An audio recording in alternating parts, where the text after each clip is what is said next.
Hey there. Tonight, we're not stepping into the world of honor-bound warriors or noble duels beneath cherry blossoms. No, we're sliding quietly through the back corridors, past the sliding doors and bamboo mats, into the dim corners where sandals are muddy, rice is undercooked, and you are very much not a samurai. You are a servant. Not the wise advisor kind, not the stealthy ninja. They don't exist like you think, by the way. And not even the slightly comedic kitchen helper who learns swordplay on the side. You're the one who folds clothes that aren't yours, who sharpens a blade you'll never touch in battle, who bows low, speaks softly, and exists to be invisible. If this kind of grounded, human-scale history helps you relax, feel free to like the video and subscribe, but only if it truly brings you peace. Let me know in the comments where you're listening from and what time it is for you. It's oddly comforting to see how far these quiet little stories reach. Before we begin, like and subscribe if you like stories like this. Now, dim the lights. Turn on a fan for that soft background hum. Settle in. And let's begin, not with glory, but with the people who made the glory possible and never got credit for it. Good morning. You're awake. Not because you're rested or at peace. No. You're awake because your shoulder hurts from sleeping on a mat so thin you could read through it, and because someone, most likely your master's youngest son, just kicked you in his sleep. You don't have your own room. You don't even have your own space. You share this side hallway with a few other low-ranking attendants. You sleep beside the wall, on the coldest side of the house, near the garden door that doesn't close all the way. Which means the wind comes in. So do bugs.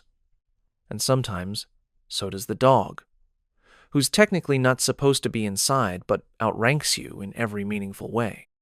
Your bedding is a futon that has seen too many winters. The straw inside it pokes through like brittle little accusations. Your blanket is more symbolic than functional. It smells faintly of mildew and stronger of miso soup, because you also used it as a cover while hauling buckets from the kitchen yesterday. Multi-purpose, efficient, sad. You roll onto your side and try to stretch your legs without bumping into anyone. It doesn't work. You knock over someone's sandals, and a sleepy voice curses at you. Time to rise. The sun hasn't crested the hills yet, but the birds have started, which means your day has too. You fold your bedding with fingers that don't quite bend yet. The cold makes you move like you're twice your age. There's no time to wash properly. You splash water on your face from a basin left out overnight. It's icy. Shockingly icy. Congratulations, you're awake now, whether you want to be or not. Your stomach growls, but breakfast is an hour away if you're lucky. And if someone didn't forget to soak the rice last night, you shuffle into the corridor, keeping your head low and your feet silent. The house is quiet, not peaceful tense, because everyone's pretending not to be tired, not to be resentful, not to be terrified of upsetting the hierarchy before tea is even served. Your first job today is to rekindle the fire in the kitchen hearth. The coals are stubborn. You coax them to life using thin sticks, breath, and prayer. The cook arrives moments later, already grumbling, already judging. She doesn't speak to you, just sniffs in your direction, as if checking whether your presence contaminates the air. You back away, bowing quickly. There's so much bowing in your life. Bowing to the lady of the house when she passes, even if she's pretending not to see you. Bowing to the steward when he's shouting. Bowing to a child who can't pronounce your name but still has the power to have you beaten if his sandals go missing. And always bowing to the samurai, even the young ones. Even the ones still training with wooden swords and inflated egos. Especially those ones. The swords are everywhere, by the way, leaning against walls, resting on racks, hung like art in places that should be private. You're not allowed to touch them, but you clean them. You oil them. You carry them carefully, wrapped in cloth, as if their spirits might strike you down for looking too directly.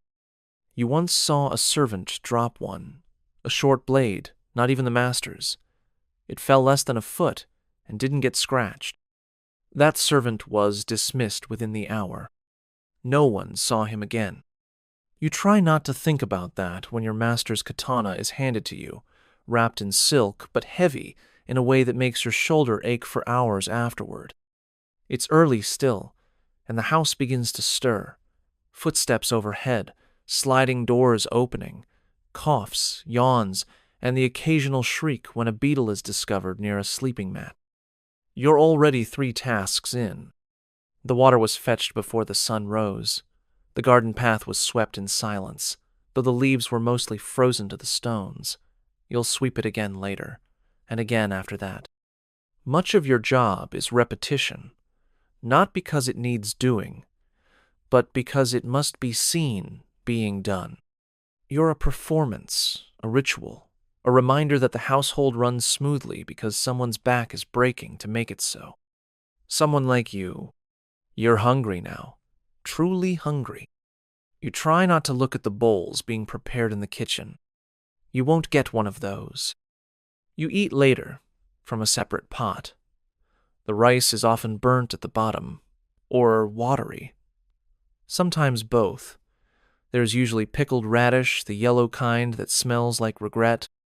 Once, on a festival day, someone left fish bones in the pot. It was the best meal of your year. You stand in the corner of the kitchen, waiting to be dismissed. Not acknowledged, just waved away. That's how you know you exist, when someone gestures for you to go. You spend the next hour folding robes, not yours. You don't own enough clothing to fold. These belong to the master. Silk, expensive, embroidered. You've never worn silk. You've never touched it without trembling slightly. Because if your hands leave oil on the fabric, well, no one says what happens. But you remember the boy who folded a kimono inside out. He was transferred to manure duty, permanently. You fold perfectly. You always fold perfectly. By mid-morning, you've done 6 things that no one will thank you for. You scrubbed the wooden floor of the bathhouse. You dusted the calligraphy room. You fetched ink that the calligraphy teacher later said was the wrong shade. You apologized, deeply, fully, with 2 bows and a lowered gaze. He said nothing. You live in the cracks of this household.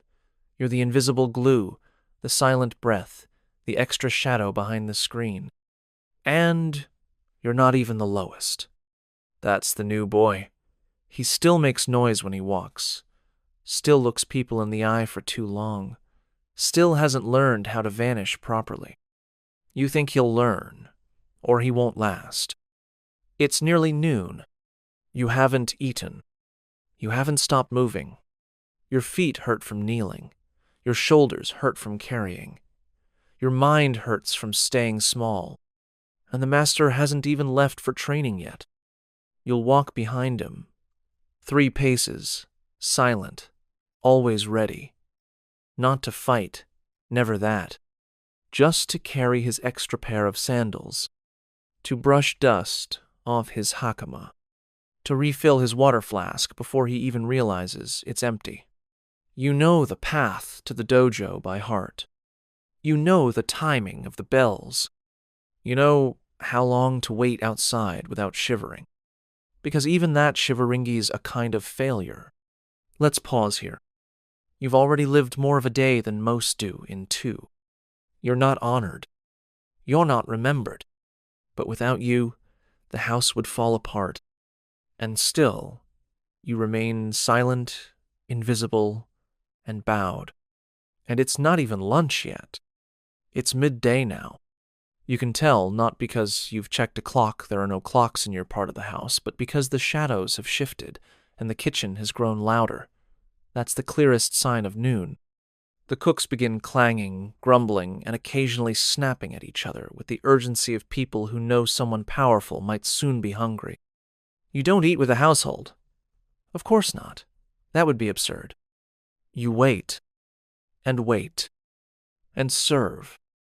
The midday meal is a quiet ritual for the samurai. Precision matters.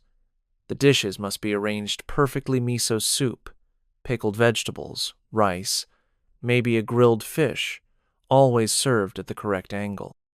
Not hot, not cold, not too early, never late.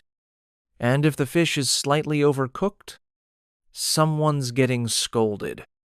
Maybe even you. Even if you didn't touch the fish, didn't cook it, didn't carry it.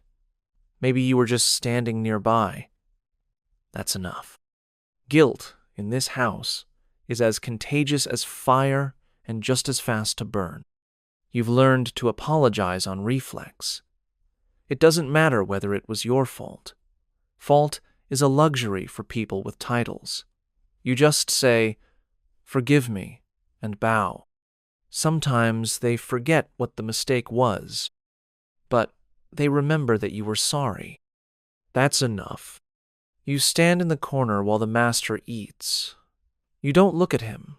That would be rude. You don't make a sound, not even your breath. You've trained yourself to inhale like a ghost.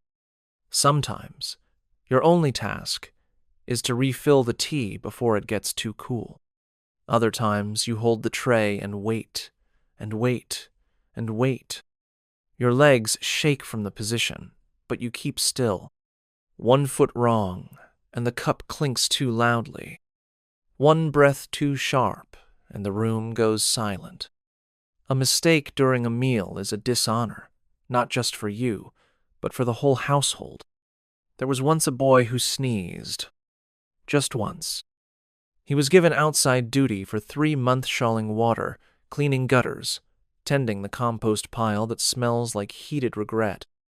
No one has sneezed since. The samurai don't speak to you directly, unless it's to ask for something. When they do, their words are clipped, efficient.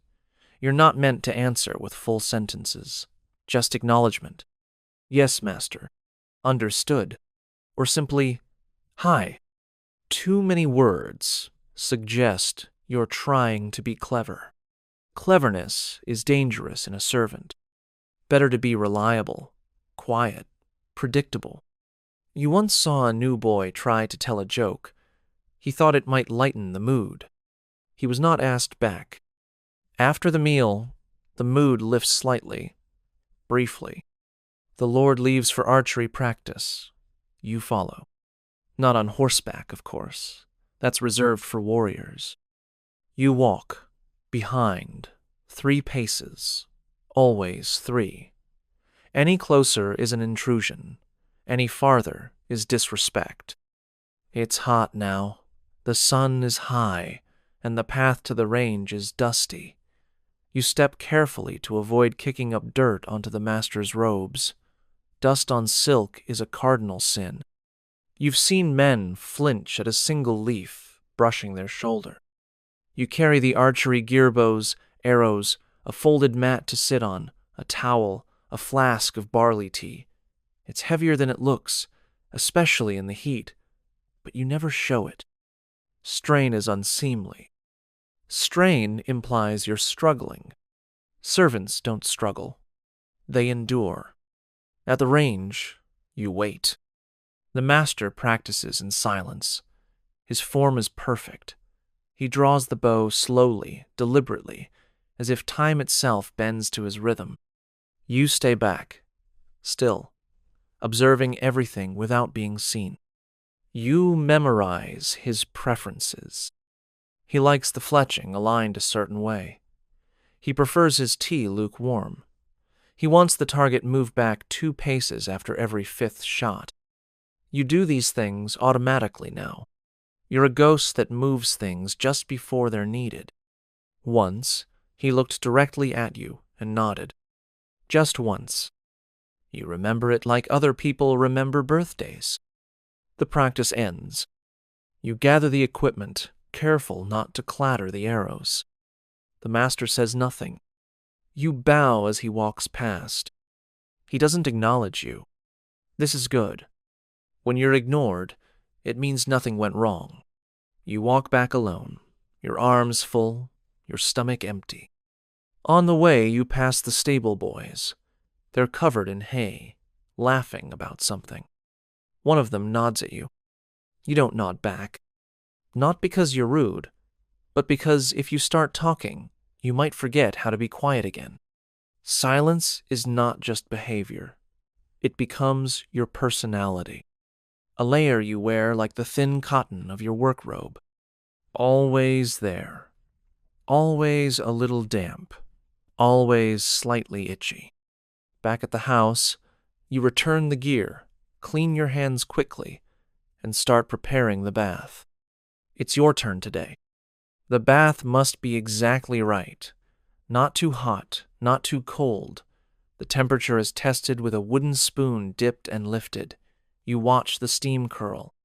You kneel on the wooden floor and scrub it again, even though you scrubbed it yesterday, even though it doesn't look dirty. Cleanliness isn't the goal. Cleanliness, seen by others, is. When the tub is ready, you notify the steward, never the master directly. He appears minutes later, nods once, and disappears into the bathhouse. You leave quietly, backing out with your head bowed. You won't clean the tub until long after he's finished, until the steam is faded, until the smell of cedar and sweat has gone. You'll do it silently, in the dark, while everyone else sleeps. The afternoon drifts. You peel vegetables, you clean floors, you carry robes from one room to another and back again, even when no one wears them. There's a rhythm to it, a dull, comforting repetition. You begin to understand how monks go silent for years. Words aren't needed when you know your job, and your job is to disappear into your tasks. You think of your family sometimes. Your mother used to say, "The quietest ones live the longest." You hope she's right. Evening arrives softly. The sky turns amber behind the garden wall. The shadows lengthen. You hear the flute music coming from the master's private chamber. He plays well. He always plays well. He has time to practice. You, meanwhile, are darning socks. Not yours, of course. Yours have holes. These are his. You stitch carefully, biting your lip to avoid pricking your finger. The light is dim. The oil lamp smokes a little. You blink against the sting. If the thread tangles, you'll have to undo it all. You sigh. Quietly. Always quietly. Dinner is simpler than lunch, but the stakes feel higher. The master is more tired now, more irritable. Any mistake might be the one that breaks his patience. The rice must be perfectly cooked. The miso not too strong. The tofu sliced evenly. You do not serve, you're not ranked high enough, but you help carry trays to those who do. One wrong step, and a bowl hits the floor. No one will say whose fault it is, but everyone will know who to blame. You? Because you were there. After dinner, there's cleanup. The servants eat now, finally. In the back. The rice is cold. The pickles are soft. The soup is mostly water with something floating in it. You eat quickly. You don't talk much. You glance around the table and recognize the expressions. Tired. Resigned. Still. One boy makes a joke. No one laughs. The night deepens. The master is in his chambers reading by lantern light. You hear the gentle brush of turning pages, the creak of the floorboards. The night insects begin their chorus. Your job isn't over. You check the locks. You close the screens. You extinguish every lamp except one the master's. He'll do that himself. Eventually, you roll out your futon again. Same thin mat, same stiff straw, Same bitter cold spot by the door. Your knees hurt. Your back aches. Your mind won't stop. You replay every movement from the day, checking for errors. Did you forget anything? Did someone see? Did the master glance your way with irritation? You don't know. And that's the hardest part. The silence after a mistake is worse than punishment. It leaves space for fear. You curl into the thin blanket, pulling it over your ears to block the wind. You hope no one steps on you in the morning. You hope you wake up on time. You hope for quiet. Tomorrow will come, like always. And you'll do it all again. Not because you love it, not because it matters, but because you are the kind of person who survives by disappearing. And you're getting very, very good at it. The morning comes not as a sunrise, but as a shift in sound. You hear it before you see it. The birds begin first, tentative chirps outside the walls. Then comes the soft shuffle of feet, the creak of wood, the delicate clatter of ceramic bowls being lifted from their shelves. You open your eyes. You wish you hadn't.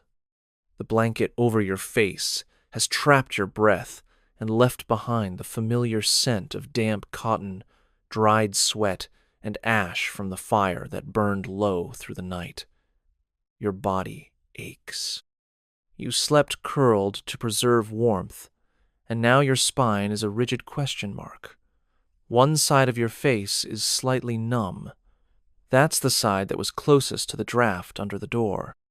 You shift carefully. The floor is still cold. Your futon is thinner than ever. You make no sound. A good servant makes no sound. You fold your blanket and mat in practiced movements, quick and silent. You don't need light to do this anymore. Your hands remember. They remember everything. The weight of trays, the position of the fire poker, the sound the rice pot makes when it's just about to boil over. Memory is your real uniform, and fear is your morning tea. Today is bath day. Not your bath. Of course not. You haven't had a proper bath in weeks.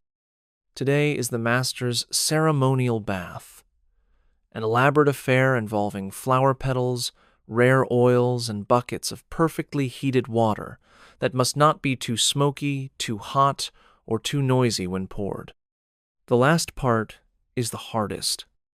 Water likes to splash. It laughs when you try to make it quiet. You begin by stoking the hearth in the bathhouse. The firewood was brought in last night by you, of course, and stacked in that precise leaning pattern the steward insists on, though no one knows why. You light the fire carefully, blowing steadily until the coals catch and glow. The heat builds slowly. Your clothes already smell of smoke. They always do. You refill the water buckets. You clean the tubs. You place the scented cloths in a wooden bowl beside the washing stone. Everything must look effortless. That is your job, to make the exhausting appear simple. While the water heats, you run errands. The inkstone needs grinding for the eldest son's morning calligraphy practice. The ink must be just thick enough to hold shape on rice paper, but not so thick it clots. You test it on a scrap before delivering it. Then it's on to the garden, where the stepping stones must be cleared of leaves, and the lanterns wiped down, even though no one will walk there today. The weather is gray. A drizzle clings to the roof. Still, someone might look outside. And if the lanterns are dirty when they do, well, you'd rather not find out. Back in the bathhouse, the fire is ready. You pour the first bucket of hot water into the tub. Steam rises. You test it with your elbow. Too hot. You adjust with cool water from the second barrel, mixing carefully. The temperature must be perfect, not good, not acceptable. Perfect. That word lives in your skull now. It's the soft mantra you carry through every task. Perfect rice. Perfect bow. Perfect silence. You don't know who you would be without it. Maybe you were someone else, once someone louder, less careful. But that version of you didn't last here. The master enters. You bow deeply. He says nothing. That's a good sign. You step back 3 paces and lower your gaze. He disrobes behind a screen. You do not peek, not out of politeness, out of self-preservation. You kneel beside the bath with the final jug of water, pouring slowly as he steps in. The water must not be too still or too disturbed. You've practiced this many times, in silence, alone, because your mistakes don't just affect you. They reflect on the entire servant class.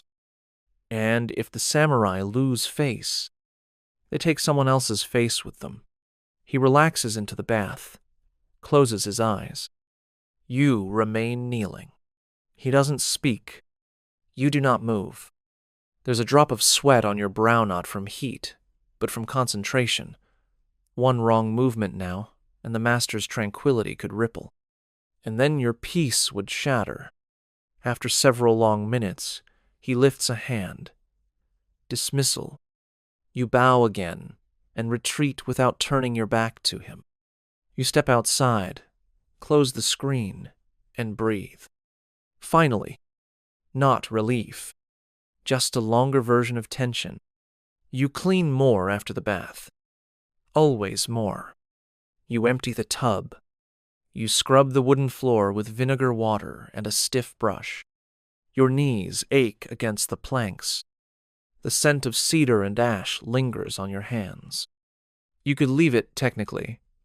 No one checks the bath floor after the bath, but if someone were to notice a stain, film, hair, the steward would know who cleaned it, or didn't. So you do it right. Not because you want to, because that's how you survive. Later, there's a minor commotion in the hallway. The steward is angry. Someone misplaced a scroll. The one about military strategy. The one that always sits in the corner of the family study, unopened, but still sacred because of its calligraphy. You didn't move it. You weren't in the room. But your name is on the steward's tongue now, and that's enough. You bow, apologize. You say, it will not happen again, even though nothing happened the first time. You are given courtyard, duty, as penance. You bow again. Outside, the wind has picked up. The drizzle has turned to a slow, steady rain. You sweep wet leaves from the stones. They stick. They tear. Your fingers grow red. Your sleeves are soaked. No one is watching, but you keep working. Because if they did look outside now, just one sand, the path was unclean, you know exactly how that ends. The afternoon passes like a shadow under a cloud. You change linens in the guest room, even though there are no guests. You polish the family's display armor, even though no one wears it. You help rearrange scrolls in the main hall, even though they'll be moved again tomorrow. Your entire day is filled with things that matter only if they are done badly. You are not rewarded for doing well. You are spared for not doing poorly. That is the line you walk. Barefoot. In the rain. At one point, a younger servant pulls you aside. Whispers. She heard something. A rumor. One of the senior attendants may be leaving. Or being removed. No one knows which. There might be an opening. A better post. Near the tea room. It's warmer there. Closer to the hearth. You nod once, careful not to show too much interest. Ambition is suspicious. You spend the rest of the day wondering who might have whispered your name in the wrong ear. You don't want promotion. You want protection. And the best way to get that? Be invisible.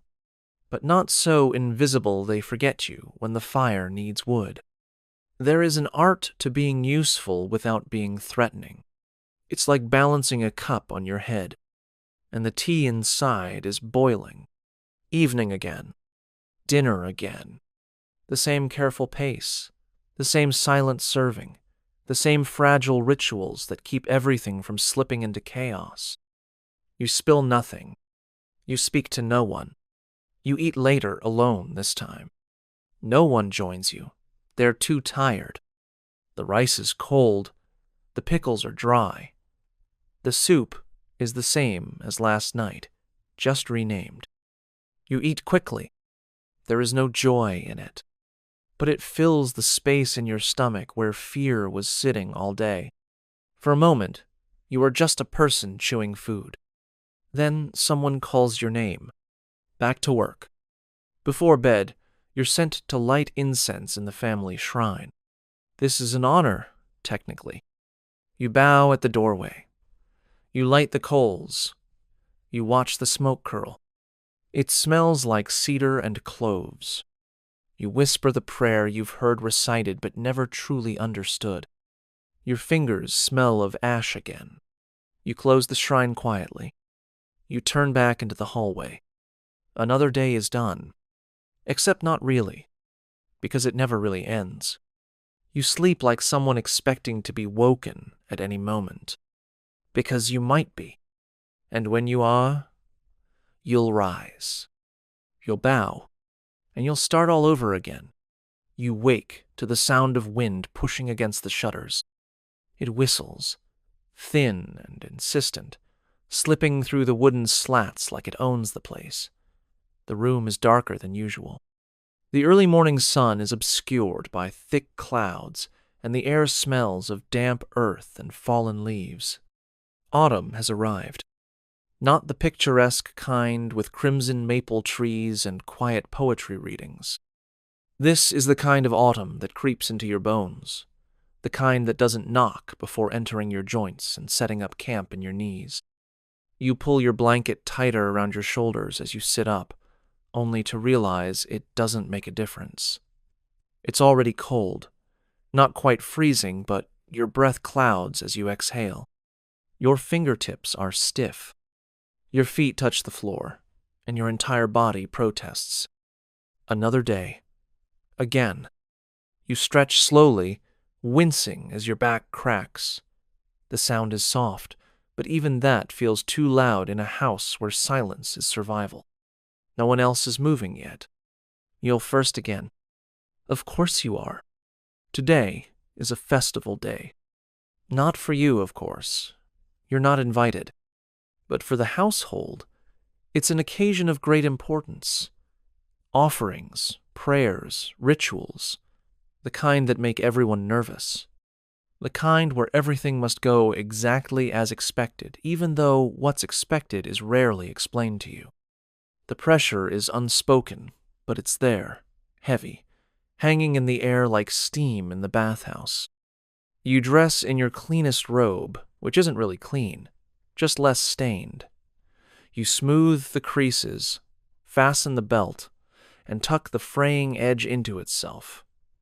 It'll hold. You tie your hair back, not because anyone sees you, but because stray hairs are blamed for everything from bad luck to stomach cramps in the master's daughter. Better safe. Better hidden. Better forgotten. Your first job is to sweep the main hall. You've done this task every day for months, but today it matters more. Why? Because someone important might look at it. Not walk across it, not touch it, not compliment it. Just look. And if they happen to glance down and see a speck of dust or a fallen leaf, that speck will become your legacy. You sweep slowly, thoroughly, in rhythmic motions that match your breathing. Inhale, push, exhale, pull. The broom is worn smooth where your hands grip it. It no longer scratches the floor. It barely even brushes. You pause to pick up a lone pine needle by hand. You're not taking chances. Not today. By the time the house stirs, you've already lit the incense in the shrine, scrubbed the water basin, and emptied the night buckets from the servants' quarters. The air outside is sharp, and your sleeves are wet from dew. Your toes ache from cold that never quite leaves. You watch the sky for a moment. Gray. Always gray. Back inside, the mood has shifted. The steward is pacing. The master's wife is speaking in low, fast tones to the senior maid, who nods so rapidly you worry her neck will snap. Everyone moves faster on festival days. More cleaning. More bowing. More mistakes waiting to happen. You know this rhythm. The urgency isn't about reverence. It's about appearances. Everything must look calm, even if everyone's heart is racing. You're assigned to the front entrance. This is unusual. It means you'll be visible. You'll open the sliding doors for arriving guests, bow deeply, retreat quickly. It's a position of trust. It's also a position of incredible risk. Your bow must be low enough to convey humility, but not so low that it slows the pace. You must slide the door fast enough to avoid delay, but gently enough not to disturb the balance of sound. Too loud, and you're a distraction. Too slow, and you're a failure. There's no middle ground, just a tightrope stretched across formality, tradition, and judgment. The first guests arrive mid-morning. You hear them before you see them, hoofbeats on stone, murmurs, the polite cough of someone important preparing to be noticed. You kneel by the door, hand ready. The steward gives a nod. You slide the door. You bow. You don't look up. You never look up, not unless someone speaks directly to you, which they won't. Your role is not to exist, just to function. The procession continues, one guest after another. Some smell of perfume, some of damp wool. You begin to memorize them by a footstep alone. Soft sandals mean younger sons. Heavier steps mean a retainer. The slow, deliberate ones, those, are the high-born women, always surrounded by others who never speak above a whisper. You bow each time. You count your breathing between visitors. You wonder if anyone notices your presence at all. You hope they don't. Being remembered is dangerous. When the last guest has entered, you step back from the door. Your legs are trembling. Not from fear, exactly. Not anymore. It's just the strain of holding the perfect posture over and over, like a statue that's expected to breathe when needed and disappear when not. You're sent to help in the kitchen, relieved, but also nervous. The kitchen is crowded, now steam rising, voices low and urgent. The cook snaps at everyone, wielding her ladle like a sword. You join the vegetable line, chopping, peeling, slicing without pause. The radish must be matchsticks. The burdock root shaved thin. The tofu cut perfectly square. No one speaks to you unless they're correcting you. You welcome the silence. You're used to it. Lunch for the guests is elaborate. You don't serve it. Only senior staff are allowed in the receiving room. But you do carry trays as far as the threshold. And when they're empty, you clean them. Each tray tells a story. Who ate, who didn't, who favored the pickles, who left the rice. You notice everything. You remember everything. Because no one will thank you. But someone might accuse you, and the only defense you have is quiet knowledge. Afternoon settles in like a weight. The guests are still here. Some walk in the garden, commenting on the moss or the maple trees turning red. You rake the path behind them, not because they ask, because it's expected that someone will. The leaves that fell as they arrived must not be there when they return. Time, in this household, is not measured in hours. It's measured in tasks completed before anyone realizes they were needed. You steal a moment alone behind the bathhouse. It's quieter here. The wind rustles the bamboo. You breathe in, slowly. You think about leaving sometimes. Not dramatically, not rebelliously, just drifting away, walking until the sounds of sandals on wood fade behind you, until you find a place where your name is not whispered only in reprimand. But then you remember. You have no coin, no name anyone cares about, no place to go. You were born here, not in this house, but in this roll, and rolls are sticky. They cling, even when you run. As the sun begins to lower, the guests prepare to leave. You return to the front. More bows, more perfect door slides. You are tired now, not just in your legs, but somewhere deeper, a kind of fatigue that seeps into your blood and lingers. You bow anyway. You keep bowing until the last sandal disappears down the path. The steward nods once. You bow to him too, and finally, you exhale. Dinner is quiet. The family eats early tonight. The guests are gone. The master's son is already asleep. The senior maid says something about the moon looking full. You haven't looked at the moon in weeks. You go outside for a moment, under the pretense of carrying the ash bucket. The air is cold now. Your breath is visible again. The moon is, indeed, full. It floats above the roof like a polished coin too valuable to spend. You stare at it longer than you should. It doesn't notice you. That's fine. You're used to that. Later, as you unroll your futon again, you wonder, if you vanished tonight, just disappeared, slipped out into the dark, would anyone speak your name tomorrow? Would they even remember which mat was yours? You know the answer, but you ask anyway. That's the only rebellion you allow yourself. A quiet question in your own head. Unspoken. Unpunished. You curl under your thin blanket, bones aching, hands stained from ash and soy. Tomorrow is not a festival. Tomorrow is just a regular day, which, in some ways, is worse. Because no one pretends to care then. You'll do it all again.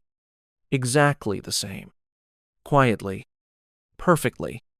Without thanks. Without rest. But with just enough warmth left in your chest to keep going. For now, you wake before dawn. Again. You always do.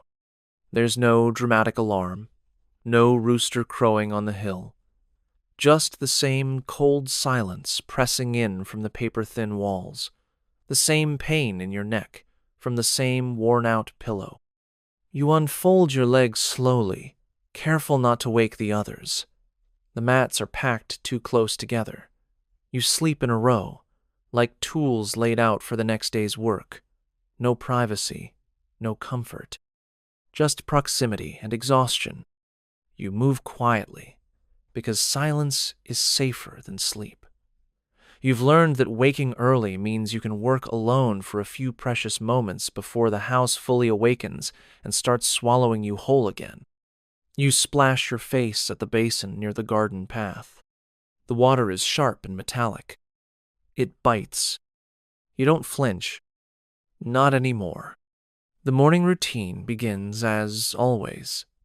Sweep, stoke, boil, clean, bow, wait. But today, there's something different in the air, not relief, not tension, something quieter, a kind of hush that's deeper than silence. The master has guests, but not warriors this time. Poets, philosophers.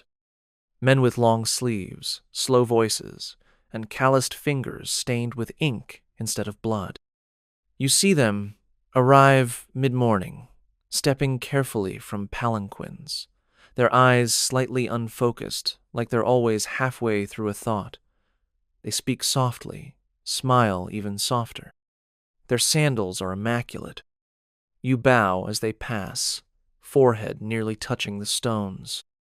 They don't acknowledge you, but one does pause, just slightly, to glance at the moss beside the walkway.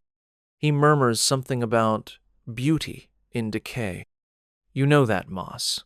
You scrub it every third morning, careful not to pull too much, lest it tear away from the stones. You didn't know it was beautiful. Inside, the house takes on a new shape. The usual tension of a military household softens at the edges. The steward stops shouting. The younger sons stop bickering. The master sits differently to Dayspine, still straight, but less rigid. He gestures instead of commands. He even laughs once, quietly. The men talk of moonlight and death, of shadows on snow and the smell of plum blossoms in winter. Their voices ripple through the walls, a soft music of syllables and sighs. You serve tea to the outer room. You don't enter the conversation chamber. You're not allowed. But you hear enough. You hear one man recite a poem so slowly it feels like prayer. The ink runs thin, like my breath in winter. Still, I write. You repeat the words in your mind as you return to the kitchen. You don't understand them, but something in the rhythm settles inside you, like warmth held between cold hands. Later, you're tasked with fetching extra cushions for the gathering. The good ones, the ones embroidered with cranes and waves. You carry them through the corridor slowly, reverently, even though no one is watching. You place them just outside the room, bow, and back away. They won't know you touched them, but you'll remember. Your fingers brush silk only when others will be sitting on it. The rest of the day stretches like rice, dough-soft, warm, and endless. You refill water. You replace coals. You hold a screen while the master changes his robe. Always in silence. Always in motion. At one point, you pass the guest hall and catch a few stray notes of a biwa being played.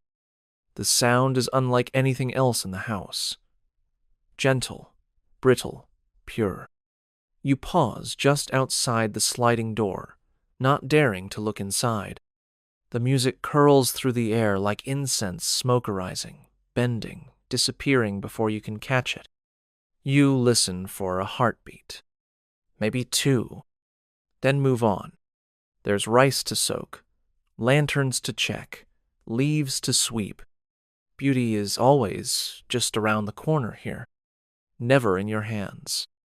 In the evening, the poets prepare to leave. They leave behind only scraps, half-drunk tea, crumpled napkins, a folded fan, a brush left drying on the veranda. You collect these remnants carefully, like a shrine to a world you will never live in. You're told to clean the writing table. There's a scroll still out, unfurled slightly. You shouldn't read it, but you glance. Just once. The characters are brush strokes long, deliberate, trailing off like footsteps in snow.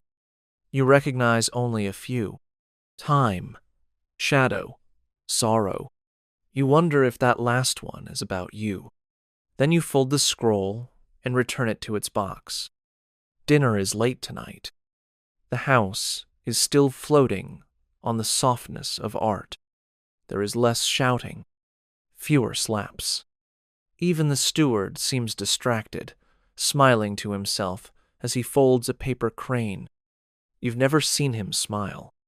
You wonder what it feels like to be changed by beauty instead of bent by duty. You eat alone again. The kitchen is quiet now. The fire crackles softly. Your meal is plain cold rice, pickled root, a sliver of dried fish, but the silence makes it taste better than usual. You think of the poem from earlier. You try to remember the shape of it, the way the words held space instead of filling it. You whisper the first line, unsure if you're even saying it right. The ink runs thin.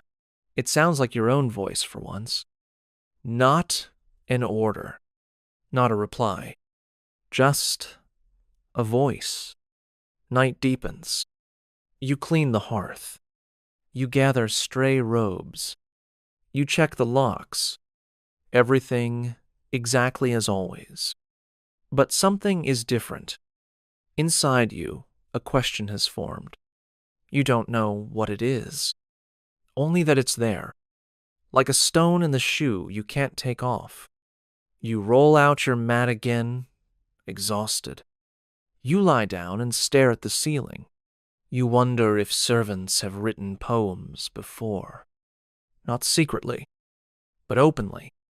You imagine someone like Eucelent, unnoticed placing a brush to paper and writing, "I fold the robes," of men who write of stars. Do they see me? You smile to yourself, not because it's good, but because it's yours. A small rebellion, quiet and invisible, like everything else you've done. You close your eyes. The house is still. The guests are gone. The poets are probably sleeping in warm beds, dreaming of cranes and rivers and fireflies. You dream of slippers left out of place, of tea served too late, of a mistake made in a world that offers no forgiveness. And yet, somewhere inside your silence, a word begins to bloom. There are days that begin wrong. Not in big, dramatic ways. Not with thunder or a scream or something crashing to the ground. Just wrong. The mat feels colder than usual. The air smells like iron. The rice boils too quickly. The ladle slips from your hand and clatters louder than you meant it to. You bow twice as long. You speak twice as softly. But it doesn't help. Because today, one of the young samurai woke up angry. Not loudly. Not violently. Not yet. Just wrong. You feel it ripple through the household like a shift in weather. Servants walk faster. No one lingers near the east corridor. You avoid eye contact with anyone wearing a sword, especially him.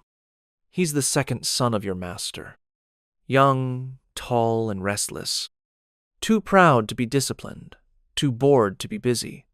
He trains, yes, spars in the courtyard, writes poetry with sharp angles. But his favorite practice is finding fault in others. Like you. He's called you slow before. Clumsy. Once, moss-brained. He laughed when he said it. No one else did. You just bowed. This morning, you're assigned to assist him. No explanation. Just a quiet nod from the steward and a gesture toward the boys' chambers. You suppress the sinking in your chest. You remind yourself, be invisible, be useful. You knock softly on the frame. No answer. You wait, then knock again. Still nothing. You slide the door open and kneel just inside. He's standing near the window, looking out. You bow. Low. Long. He doesn't acknowledge you. You wait. Still kneeling. Still bowed. Your knees begin to ache. Eventually, he turns. There you are, he mutters. As if you were late. You weren't. He tells you to prepare his armor. Not for battle, for display. He's visiting someone later. A friend. Or a girl. Or both. It doesn't matter. He wants to look like a warrior. You bow again and begin. The armor is laid out in pieces breastplate, shoulder guards, thigh plates, greaves, helmet. It's polished already. You cleaned it 2 days ago. But he tells you it looks dull. You clean it again. He watches you. Not helping. Just watching. You feel the tension building. There's nothing wrong with what you're doing. Your hands are steady. The cloth is clean. The lacquer shines. But he frowns anyway. He steps closer. says nothing. Then, suddenly, the helmet is knocked from your hands. It hits the floor with a dull thud. You freeze. You didn't drop it. He slapped it. And now he's staring at you like you did.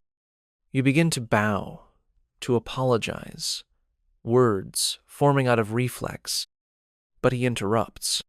You're shaking, he says. You weren't. Now you are.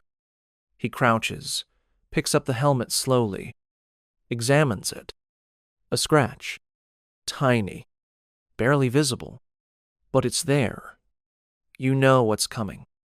Not a beating. That would be too direct. Too honest. No. He smiles instead. That kind of smile that hides a knife. Then, in front of you, he takes the helmet and presses it into your chest. Hold this, he says. You do. He nods, still smiling, then raises his hand and slaps you. Not hard enough to leave a bruise, just hard enough to humiliate, hard enough that your ears ring, hard enough that you flinch and drop the helmet.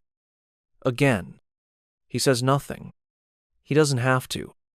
You kneel. You pick it up. You bow. Forgive me, you whisper. He steps around you and leaves the room. The door slides shut behind him. You don't cry. You can't. There's no time. You carry the helmet to the supply room and sit for a moment, hidden behind the shelves of unused lacquer and dust. You breathe. One hand on your cheek. One hand still holding the helmet. It's heavier now. Not in weight, but in memory. The rest of the day goes on. No one speaks of what happened. No one even mentions it. But the other servants know. They always know. The way you move. The way you bow. The way your left hand stays clenched when it should be flat. They know. One of the older women brings you a cloth later. No words. Just hands it to you, warm from the stove. You press it to your face when no one's looking. And then you keep working. Because that's what you do. You endure. Later that night, you're assigned to sweep the eastern veranda. It's quiet there. Cold. The wind has picked up. The lanterns sway. You sweep slowly, more for the motion than the need. The leaves are already gone, but the sound of the broom helps you think. Not heal. Just think. You remember something the poet said 2 days ago. The pain you carry is not yours alone. Even stones break slowly. You whisper it to yourself. Not because you believe it, but because it feels like a kind of shield. A thin one, but better than nothing. Back in your room later, you lie on your side. Blanket pulled high. Eyes open in the dark. You think of the boy who hit you, and the silence that followed. You think of your own hands. Steady. Useful. Injured now, but still yours. You don't feel anger. You don't even feel sad. You just feel tired. A kind of quiet fatigue that sinks deeper than your bones. Still, tomorrow will come. You'll rise. You'll bow. You'll keep going. Because that's the only thing you've ever known how to do. Some nights feel longer than others. You sleep, but not deeply. The thin blanket clings to your legs, and your mat feels harder than usual. You shift. You curl tighter. You unfold. Nothing helps. The ache in your shoulder hasn't faded from yesterday. It throbs gently every time you breathe in. You stare at the ceiling and listen. The wind outside has quieted. The others are asleep. One of them snores softly. Another grinds his teeth. You know them by sound more than face. You've lived side by side for years but rarely spoken. A nod in the hallway. A silent passing of a shared broom. That's all. There's no time for friendship, no space for connection, only proximity. Still, sometimes, there's a moment, a gesture, a glance. Yesterday, when you spilled the ashes near the stove, the youngest girl in the kitchen helped you sweep them before anyone saw. She didn't speak. She didn't look at you, but she moved beside you like it was planned. You didn't thank her. You didn't need to. You think about her now. Not often. Not in the way people outside the house might imagine. There's no fantasy here. Just the memory of two hands brushing the same broomstick for a single second before pulling away. It's the closest you've come to touch in weeks. Dawn arrives, gray and quiet. You rise slowly. The shoulder still hurts. You dress carefully. You tie your sash with one hand. Today is laundry day. You carry a basket of robes to the back of the property, near the stream. The water is cold, but not yet icy. You roll up your sleeves and begin washing. The soap stings the raw places on your knuckles. You don't stop. You scrub and rinse, scrub and rinse. Your breath fogs in the morning air. The robes are heavy. Silk doesn't hold water well, but it resists release. The weight is deceptive. It pulls at your back, your wrists, your resolve. By midday, your fingers are numb. You wring out the last robe and drape it over the bamboo line. The wind lifts the sleeves gently. From a distance, it looks like someone waving. You blink. You look away. The rest of the day is uneventful. You polish the screens. You prepare tea leaves for storage. You help repair a loose plank in the walkway. No one yells. No one strikes. Still, you feel no peace. Only the slow churn of repetition. In the early evening, the girl from the kitchen passes you in the hall. Her eyes flicker toward your shoulder, then back down. She doesn't speak. She never does. But when you return to your sleeping space later, you find something tucked beside your mat. A cloth bundle. Inside, a warmed rice ball, a sliver of pickled plum, one roasted chestnut. You stare at it for a long time. Then you eat. Slowly, gratefully. You don't look for her. You won't mention it. That's the rule. To acknowledge kindness is to make it visible, and visibility is dangerous. That night you dream, not of escape, not of freedom, but of hands moving beside yours in silence, of robes flapping like wings, of a broom sweeping a path that never ends.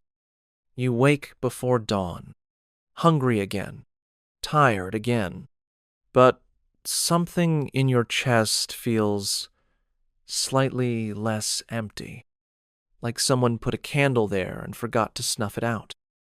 You dress. You stretch your shoulder. It still hurts, but you move anyway. There's work to do. There's always work to do. And now, for reasons you can't explain, you want to do it just a little better. Not for reward, not for praise, but because someone saw your pain and said nothing, and still gave you food. That's more than most warriors ever gave each other. The candle in your chest burns low the next morning. Not out, but dimmer.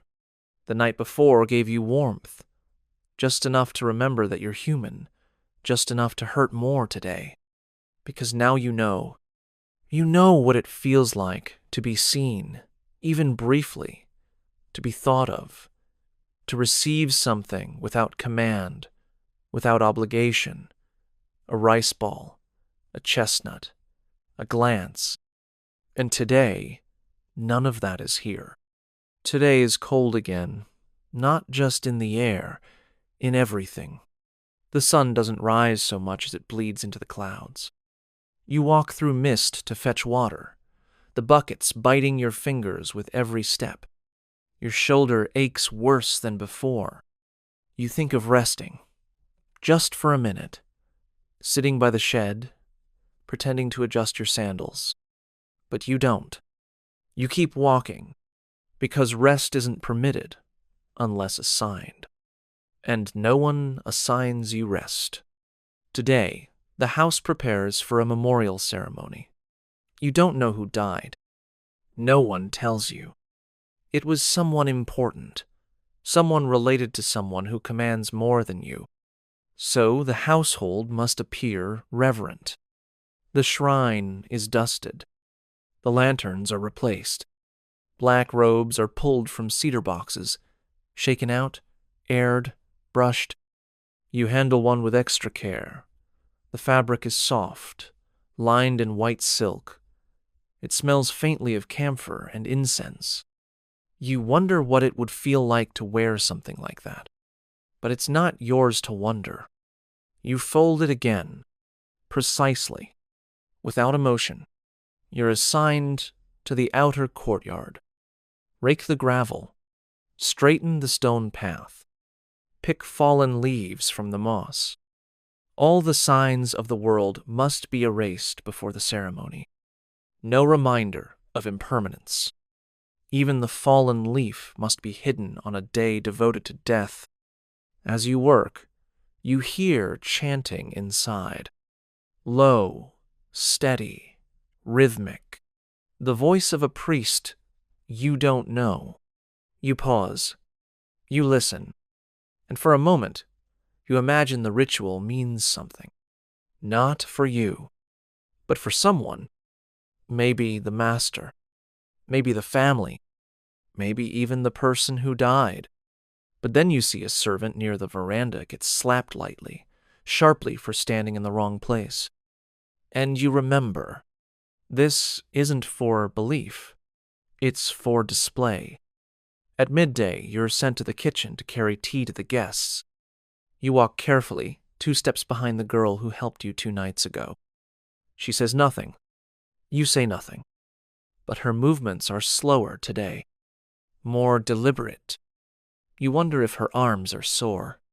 You wonder if someone hit her, too. You both deliver the trays, bow, and leave without error. No one notices you, which means you did it right. Back in the kitchen, you're told to clean the cups. They've only been used once, barely touched. But each must be rinsed, wiped, dried, stacked. You do this wordlessly. The girl doesn't return.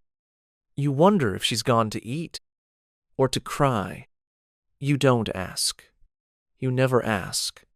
Later, while sweeping the back corridor, you pass one of the senior servants. He doesn't stop, but he mutters something. You catch it. Don't get comfortable. That's all. 3 words. But they stay with you. You're not sure if it was a warning, or jealousy, or kindness, twisted through habit. You repeat the words to yourself. Don't get comfortable. You weren't, but now you're less so. As the ceremony ends, the guests leave quietly. Their sandals barely whisper across the stones. You bow with the others. Your forehead brushes the ground. The cold seeps through your skin. You feel small, but not in a poetic way. Just small, forgettable, like the dust you wiped off the shrine this morning. In the evening, the steward praises the kitchen staff.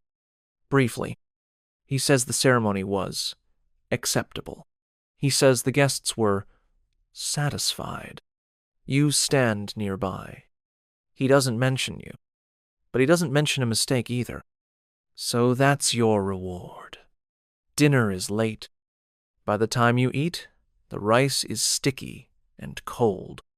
No pickles tonight, just soup. You eat slowly, carefully, as if speed might draw attention. You sit alone. The others are already asleep or working elsewhere. No one joins you. No one brings you anything. No chestnut. No rice ball. Just silence. That night, you lie on your side again. The mat feels harder. Your shoulder still throbs. You stare at the wall. You think about the ceremony. You think about robes you will never wear, words you will never speak, graves you will never visit. Because when servants die, there are no scrolls, no incense, just silence. And maybe if you're lucky, someone else picks up your broom and sweeps where you left off. You turn over, trying to get comfortable. But the words return. Don't get comfortable. They settle into the room with you, colder than wind, sharper than the floor. And you fall asleep not in peace, but in stillness. Because stillness is safer than longing. Stillness doesn't ask questions. It just waits, like you do. Every day, there are days when the house feels like it's breathing, expanding, contracting, rhythmic, predictable. And you're just one of the lungs, filling, emptying, never noticed unless something goes wrong. Today begins with a task, a simple one at first glance. Prepare the garden for inspection. You're not told who's coming. A noble, maybe, or a cousin of the master, or a potential marriage prospect for the eldest son. The name doesn't matter. Only the impression. You begin early. Before light. The garden is already damp with morning dew. The moss shines like wet silk. You remove your sandals and step lightly. First, the leaves. Everyone must be gathered by hand. Raking disturbs the soil. Pulling too hard damages the moss. You crouch. You reach. You collect. Dozens of leaves. Hundreds. Each time you straighten, your back complains. Each time you crouch again, your knees do the same. No one hears them. That's good. Pain, in your role, should be silent. Next, the pond. You skim the surface with a bamboo net. Pull away fallen petals. Adjust the stones near the edge. Brush away the algae where it shows too green. You catch a frog watching you. He blinks. You blink back. Then he hops away. Lucky creature. He doesn't have to bow. The trees come next. You brush the trunks with a dry cloth, removing dust, old webs, anything that suggests decay. Not because the guest will touch the tree, but because they might look at it. And what is a servant's job, if not to prepare the world in case someone looks? By mid-morning, your robe is damp at the knees and heavy with dirt. You haven't eaten. You haven't stopped. You haven't spoken. You haven't needed to. The garden, like you, doesn't ask questions. It just accepts what is done to it. Finally, the stepping stones. The master is especially concerned with them. They must be swept, re-leveled, aligned. You take your time. You dust each one with a small brush. You nudge them into place with a thin iron rod. The work is delicate, invisible unless it's done wrong, which is the most dangerous kind. You lean forward, placing your weight carefully. You feel the stone settle under your hands. Perfect. Almost. You step back. You look at the whole path. It's beautiful. Not yours, of course. But still, the lanterns are clean. The bamboo fence is straight. Even the fish in the pond seem to swim more politely. You bow to no one. Just a reflex. A moment of, not pride, but maybe completeness. A rare feeling. Fleeting. You are told to wait near the gate. The guest is arriving soon. You kneel beside the path, hands folded, head lowered, ready to open the door, ready to disappear after. You wait, and wait. The sun climbs higher. Still you wait. You shift slightly to ease the cramp in your leg. You regret it instantly. A servant nearby sees you move. She says nothing, but now you're marked, just in case. Eventually, a runner arrives. Not a noble, not a cousin, just a boy in a dust-stained robe, panting from the road. He bows quickly, then says, "The guest isn't coming. Plans changed." Then he leaves. That's all. No message. No reason. No apology. The steward passes by minutes later, sees you still kneeling, says, "Go clean the kitchen floor." No mention of the garden. No look of approval. Just another order. As if the last 5 hours didn't happen. As if the garden arranged itself. You rise slowly. Your knees crack. Your back tightens. You bow. You walk away. Past the stepping stones. Past the lanterns. Past the fish. None of them thank you. In the kitchen, the floor is already half clean. Another servant is scrubbing near the stove. You kneel beside him and begin. No words. Just water, and cloth, and silence. Later that night, you walk past the garden again. No lights are lit. The wind has blown more leaves onto the moss. The pond is still. The stepping stones are crooked again.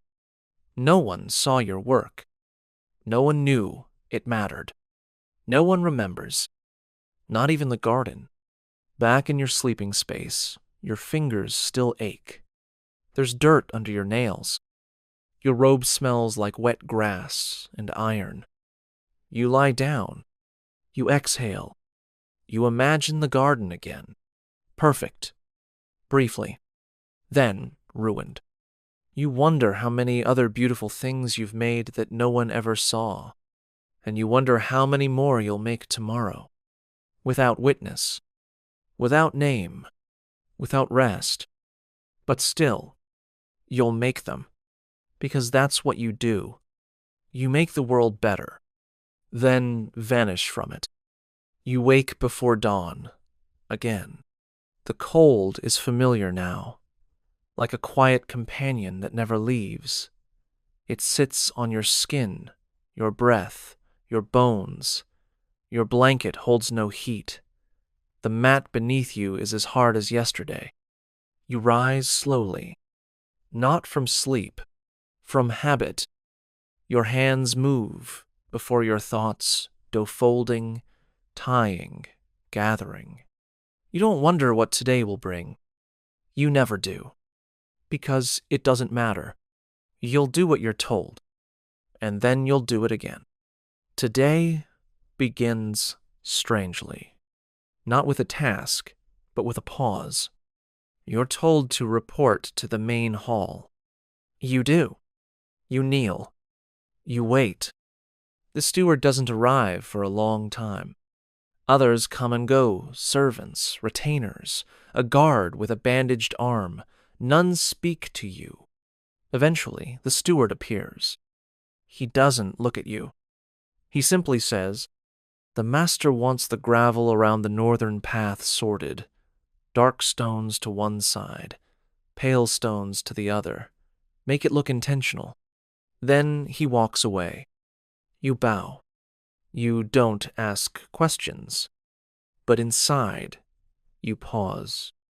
Because the northern path is rarely used. It leads to a gate that's locked most days. It winds through a shaded stretch of garden no guest ever visits. Still, the master has spoken, and you obey. You find a basket. You kneel beside the path.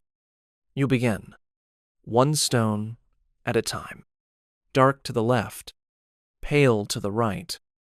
You scoop, sort, place, adjust. At first, it's fine. You focus.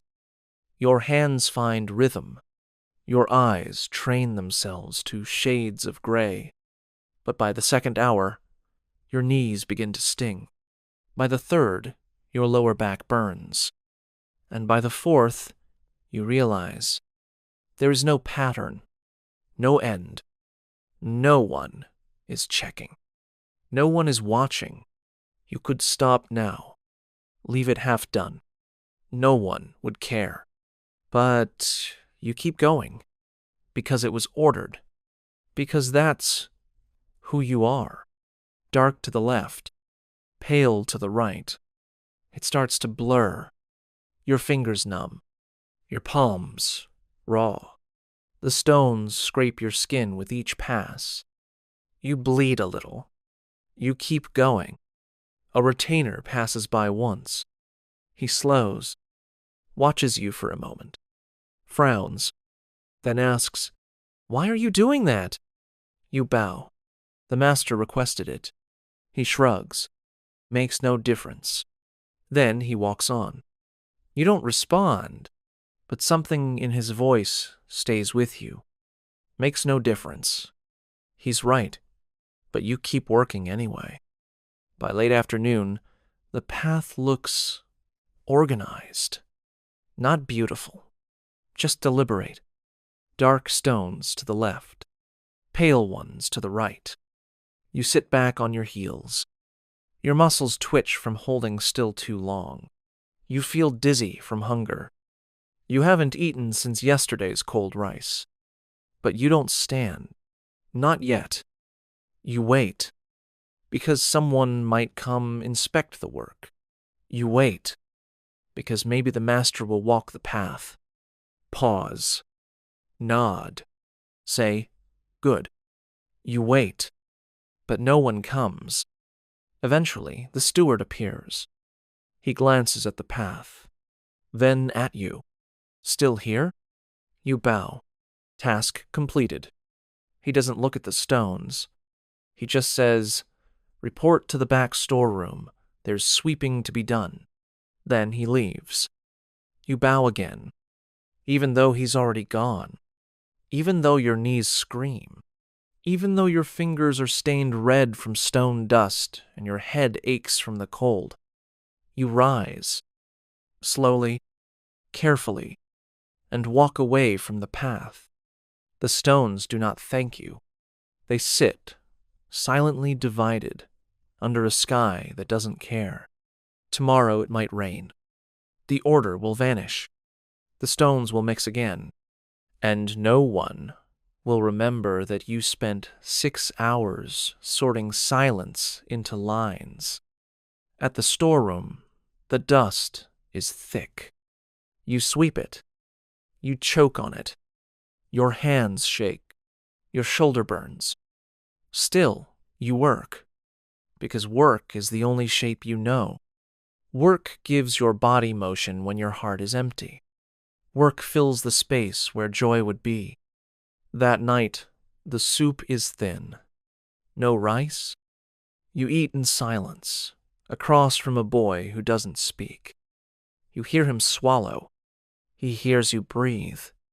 That's enough. In your sleeping place, you lie on your back. The ceiling is blank.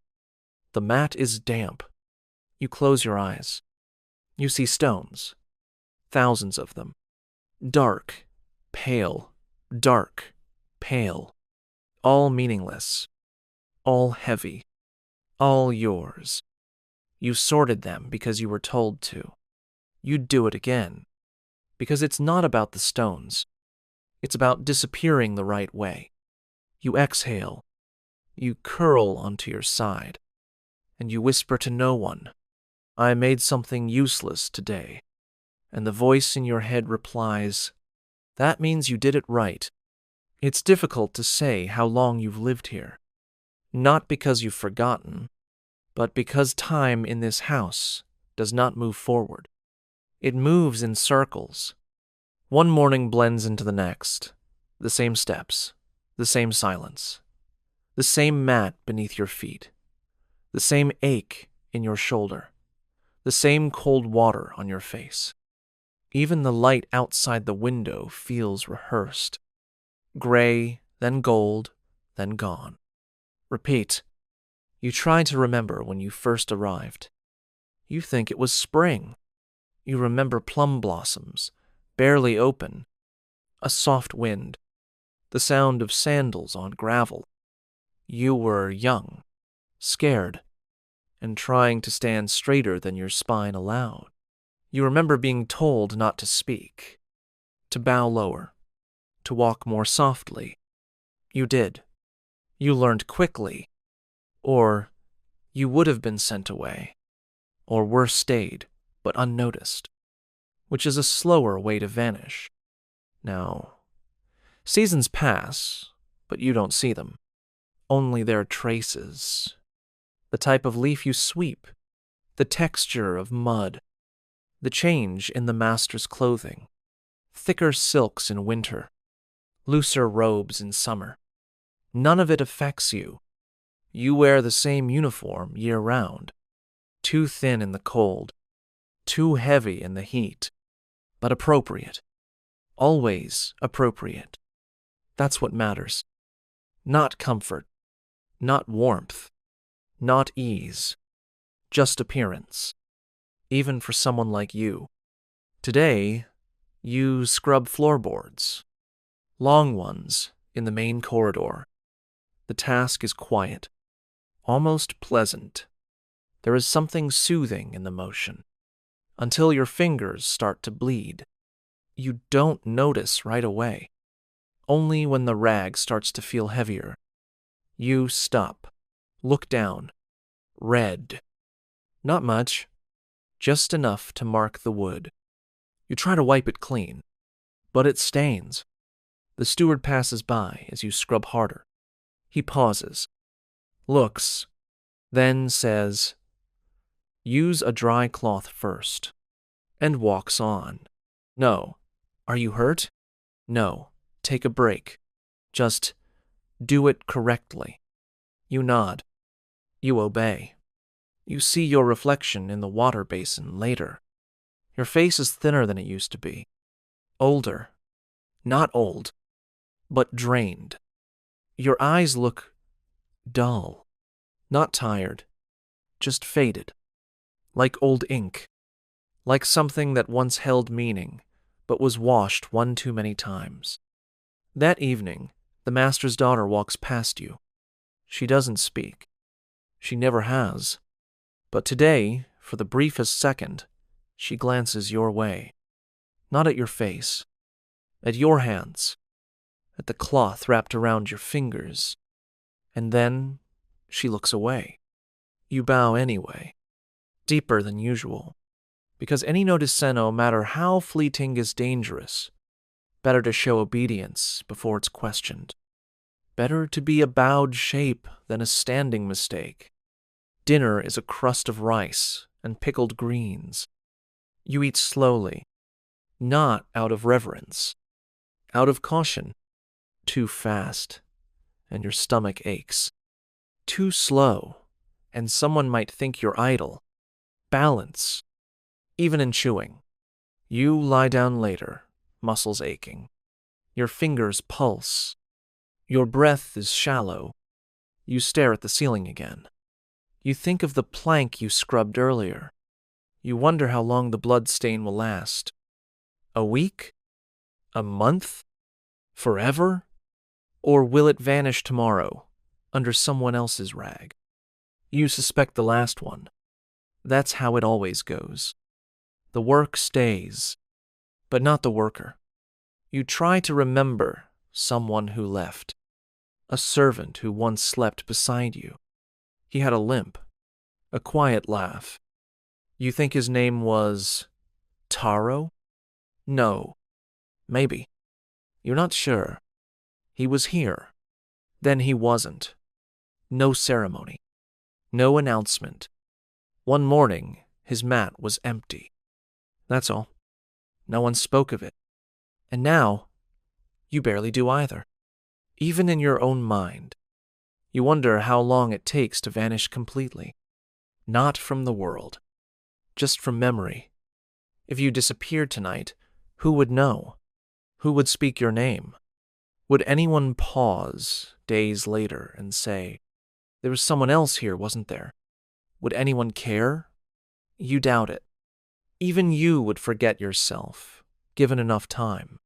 Still, tomorrow will come, and you'll rise again, tie the same sash, sweep the same dust, bow to the same silence.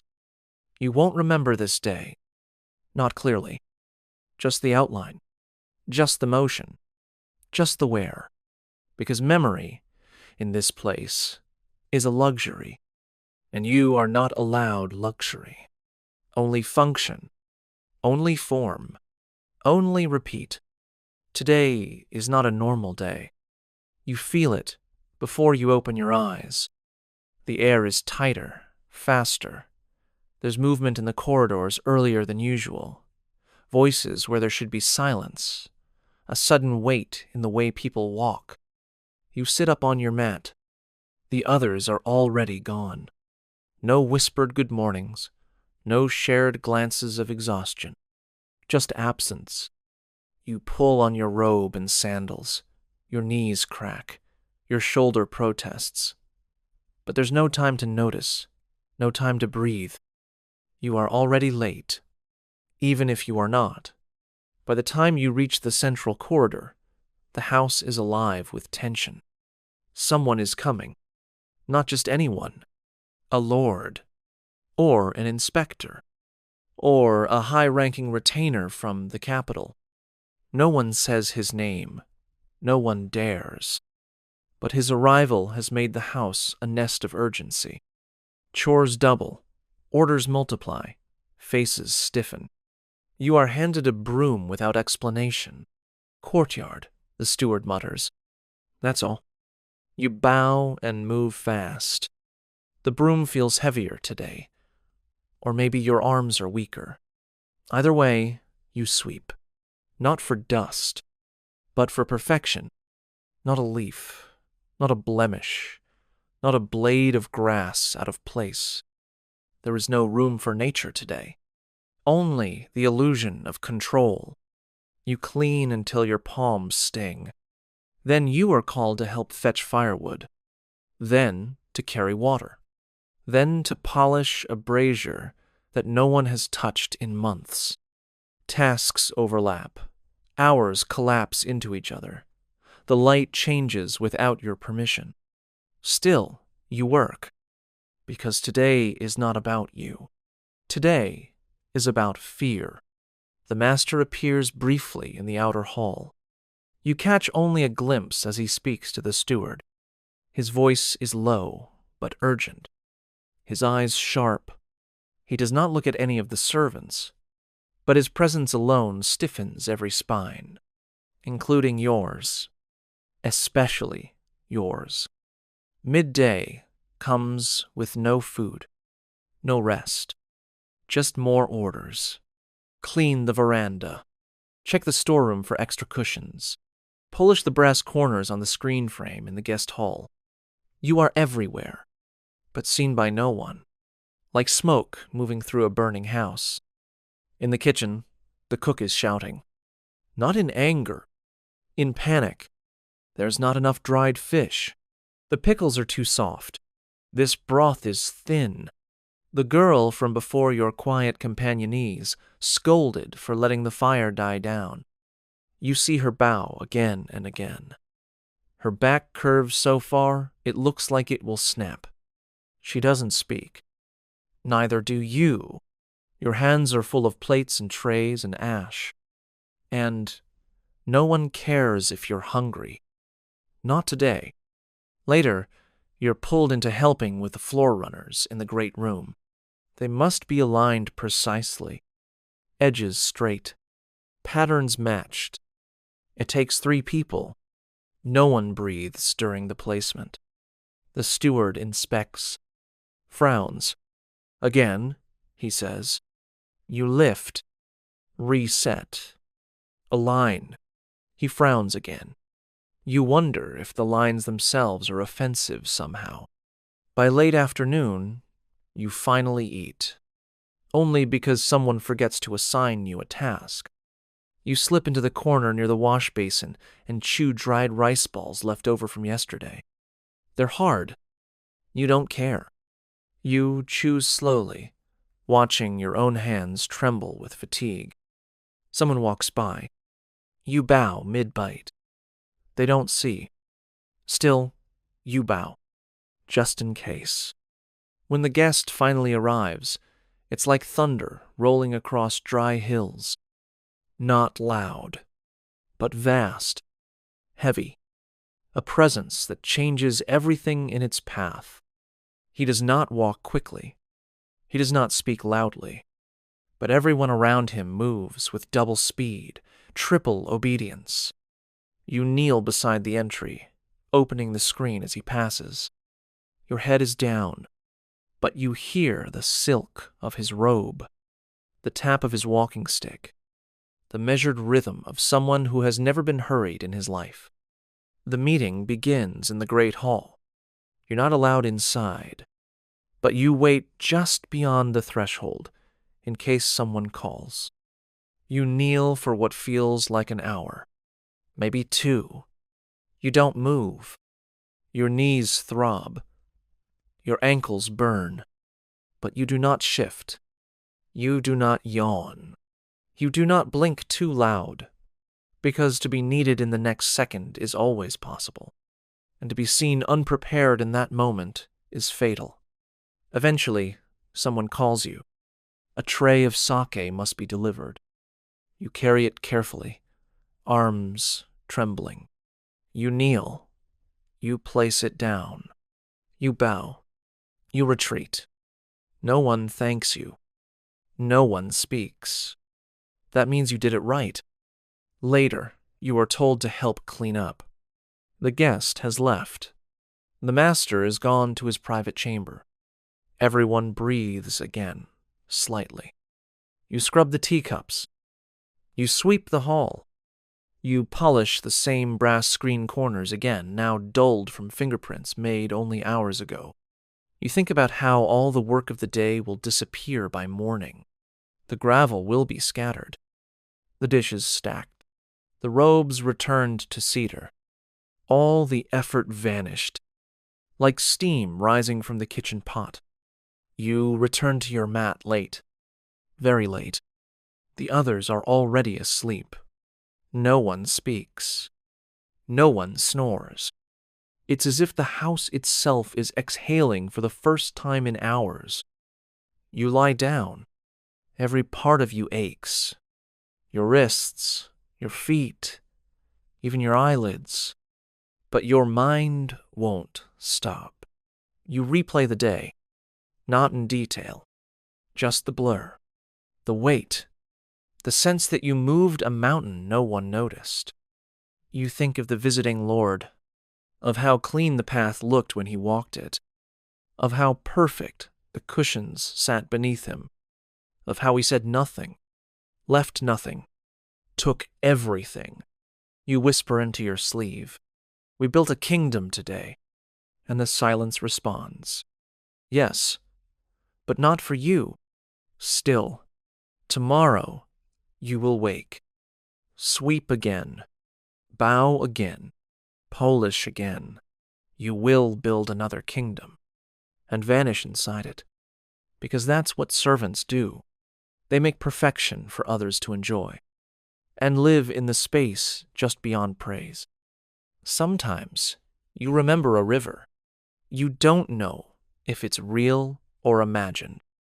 It runs through your mind slowly, like syrup over cold stone, shallow, wide, quiet, not like the streams near the estate swift and sharp with rocks, but slower, warm. In the memory, you are sitting on the bank, a child. Your feet are in the water. There is no pain in your knees, no ash on your hands, no reason to bow. Someone calls your name. You can't hear the voice clearly, only the shape of it. It might be your mother's. It might be no one's. You don't know anymore. You wake before dawn. Again, always again. There is something about the rhythm now that feels mechanical. You no longer resist it, no longer feel the ache of waking. It happens to you, the way a bell tolls, or a door creaks, or a cloud moves. You are just a body that rises. That folds a blanket. That ties cloth. That steps into sandals and walks. The master is ill. You heard it from another servant yesterday, whispered near the bathhouse. He hasn't left his chamber in 2 days. No one says more. It's not your place to speculate. Still, everything feels quieter, tighter. There are fewer footsteps in the central hall, more incense in the air. You carry firewood to the outer chamber and do not speak. You sweep the veranda and do not look up. You serve rice to the steward and do not breathe. At midday, you are sent to the storage room to sort old records. A pointless task, but quiet. You kneel among stacks of parchment and cedar boxes. Dust clings to your sleeves. You wipe the ledgers with a cloth, though no one will read them. As you work, a slip of paper falls from between 2 scrolls. It is small, folded, yellowed with age. Curious, you open it. Not out of rebellion. Just instinct. Just motion. Inside is a child's drawing. Clumsy. Chalky ink. 2 stick-like figures beside a square house. A crooked sun in the sky. What may be a dog or a large insect. You stare at it. Longer than you should. Something in your chest shifts. You don't recognize the hand that drew it, but you remember what it feels like to draw. To hold a brush not for cleaning, but for expression. You fold it gently. You do not keep it. You place it back inside the scroll and slide it onto the shelf. No one must know you paused. That evening, the rain begins. Not sudden, not loud, just steady, like memory dripping through cloth. You move between the storerooms and halls, carrying kindling, lighting lamps, checking shutters. The rain smells like dirt and copper. It reminds you of that river again, but less, always less. The kitchen is hot tonight. The hearth struggles to keep the fire alive. The girl, your silent companion, is crouched near the flame, her hair damp with sweat. You stand beside her, peeling radish. She glances at you. Then back to the fire. Still, it is more than usual. A moment. A thread. You want to ask, do you remember anything? But you don't speak. You never do. There is no space for questions. Only function. Only fire and root and steam. Later, when the stew is served and the bowls returned, she passes you a scrap of pickled plum on a corner of rice. No words. Just placement. You bow. Deeply. Your chest aches from the gesture.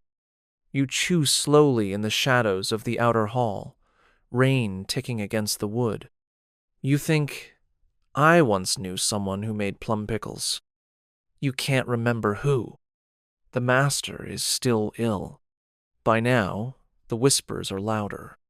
The younger samurai speak in hushed tones. A physician visits. You do not see him, but his sandals are unlike any you've carried. Soft soles, delicate trim, the kind that walk in important rooms. You are told to heat more water, to prepare fresh cloths, to gather herbs from the back shelf. You do all of it, without question, without pace, without pause. The master may die, but that does not change your tasks. Only their timing, only their urgency, never their weight. That night, the girl brings you a piece of warm cloth. You nod. You don't know what to do with the kindness anymore.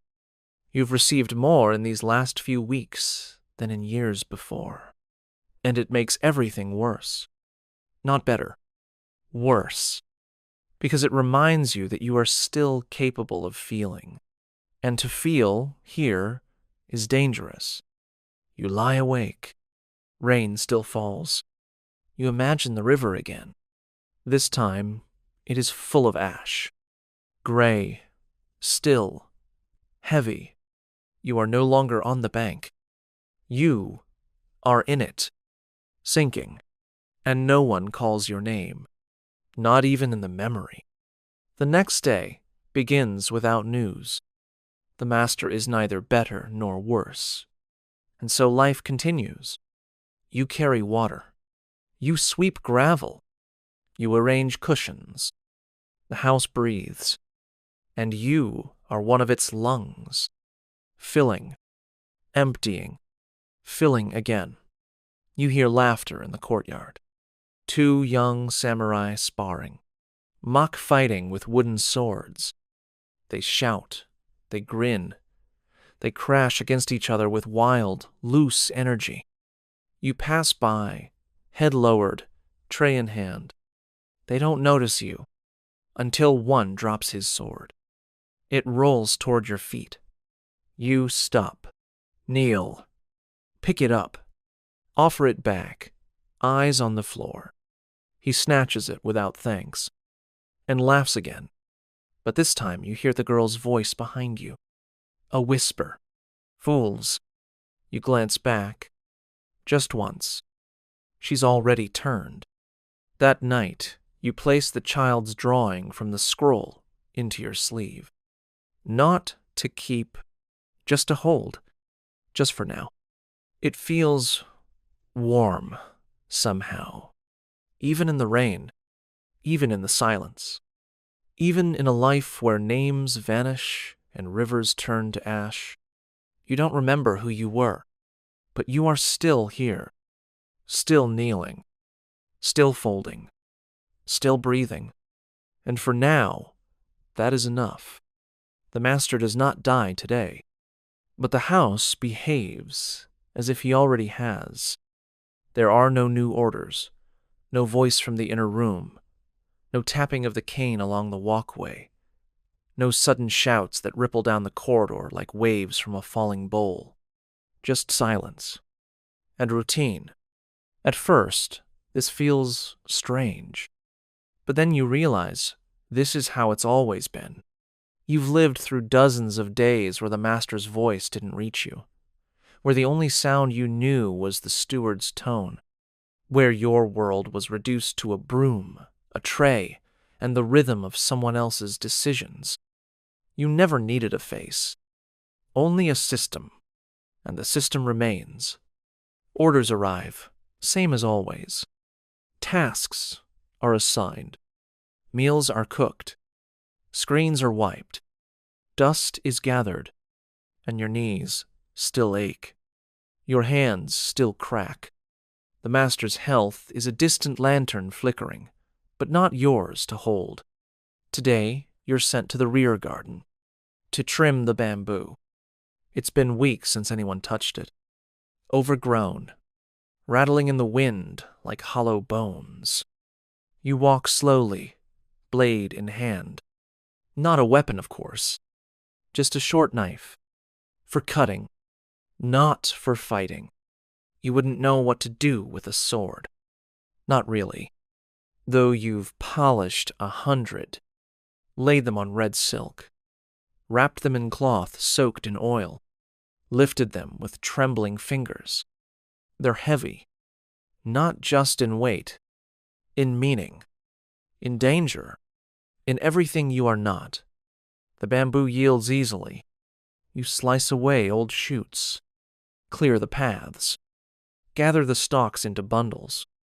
The wind moves through the clearing now. A sigh, or maybe a warning. You take a break near the old stone bench. No one is watching. You sit, just for a moment, just to breathe. The sun presses gently on your back. A thin warmth, fleeting. You close your eyes, and you remember. Not a face, not a name. Just the feeling of your mother brushing your hair back once, before she sent you to the house for work. You don't know how old you were, only that her hands smelled like rice flour, and that she didn't look at you after. You open your eyes when a crow caws. It lands on the bench's far end, watches you, tilts its head. You nod to it, without meaning to. It blinks, then lifts into the air and disappears behind the roof. You rise, return to the bundle, work resumes, as if it never stopped. Back inside, the mood is strained. The steward walks faster than usual, his jaw tighter. The younger servants are quieter, more alert. There's no announcement, but you all feel it. The air has shifted. The master may live another day, or not, but it's not just about him anymore. It's about what comes after. Who will inherit the house? What rules will change? What punishments will appear? What loyalties will be tested? You, of course, have no say, but your bones understand change. They recognize when a wall has cracked, even if the paint still hides it. In the evening, you clean the lacquered tray used for medicine. The scent of herbs lingers. Bitter, sharp. You wash carefully, but you wonder, will anyone use this again? Will the tray sit in storage, forgotten? Will it vanish, like so many things before? The girl from the kitchen passes by. She pauses, says nothing, but her eyes linger a little longer. You nod. She nods back. It is the closest thing to a conversation you've had all week, and more honest than anything the masters ever exchanged. You finish your task. You bow to the room, even though no one is inside, even though the tray is dry, even though your hands are raw. You bow because that is the shape your body knows best. That night the rain returns. Soft, persistent. You lie on your mat and listen. Each drop a memory, each silence a wound. You wonder, briefly, what the house would feel like if it emptied, if the masters left, if the warriors vanished, if only the servants remained. Would the house breathe differently? Would the rooms echo in new ways? Would silence become yours? But the thought is too large, too dangerous. You fold it away like old cloth, and you sleep, or at least you try. In the morning, the bells ring late. That's unusual. The first chime normally comes just before dawn, but now it comes well after. You are already awake, already dressed, already sweeping. The bell surprises you. You pause. Listen. Wait. But there's no second ring, just the one. And then, a silence, deeper than before. You return inside. The halls are tense. People move with purpose, but without speech. You hear one word whispered, passed from one servant to the next. Succession. It tastes dry in your mouth. It means decisions are being made. In private rooms, with private faces, and public consequences. You clean the paper screens in the outer chamber. You don't ask who sits behind them. You don't look for shadows. You simply wipe, gently, precisely, without sound, because the wrong whisper can become a blade, and you are already bleeding in places no one sees. That afternoon, a visitor arrives. He wears gray. His sandals are silent. He carries no weapons, but walks like someone who doesn't need them. The steward greets him with a bow deeper than usual. You glimpse this from a corner as you gather tea leaves. Something inside you tightens. You don't know who the man is, but the house does. And the house bends to him. So you do too. You serve him tea, kneel, Present the tray. Bow. Retreat. No one acknowledges you, as it should be. Still, you feel the gaze brush past you like cold air. And you know, things are changing. Not suddenly, not loudly, but like a tide beneath the surface. Steady, unstoppable. That evening, the girl from the kitchen hands you a folded cloth. Inside is dried rice, and something soft, pickled root. You nod, but before you can speak or not speak, she says, "They're watching everyone now." Her voice is low. You barely hear it.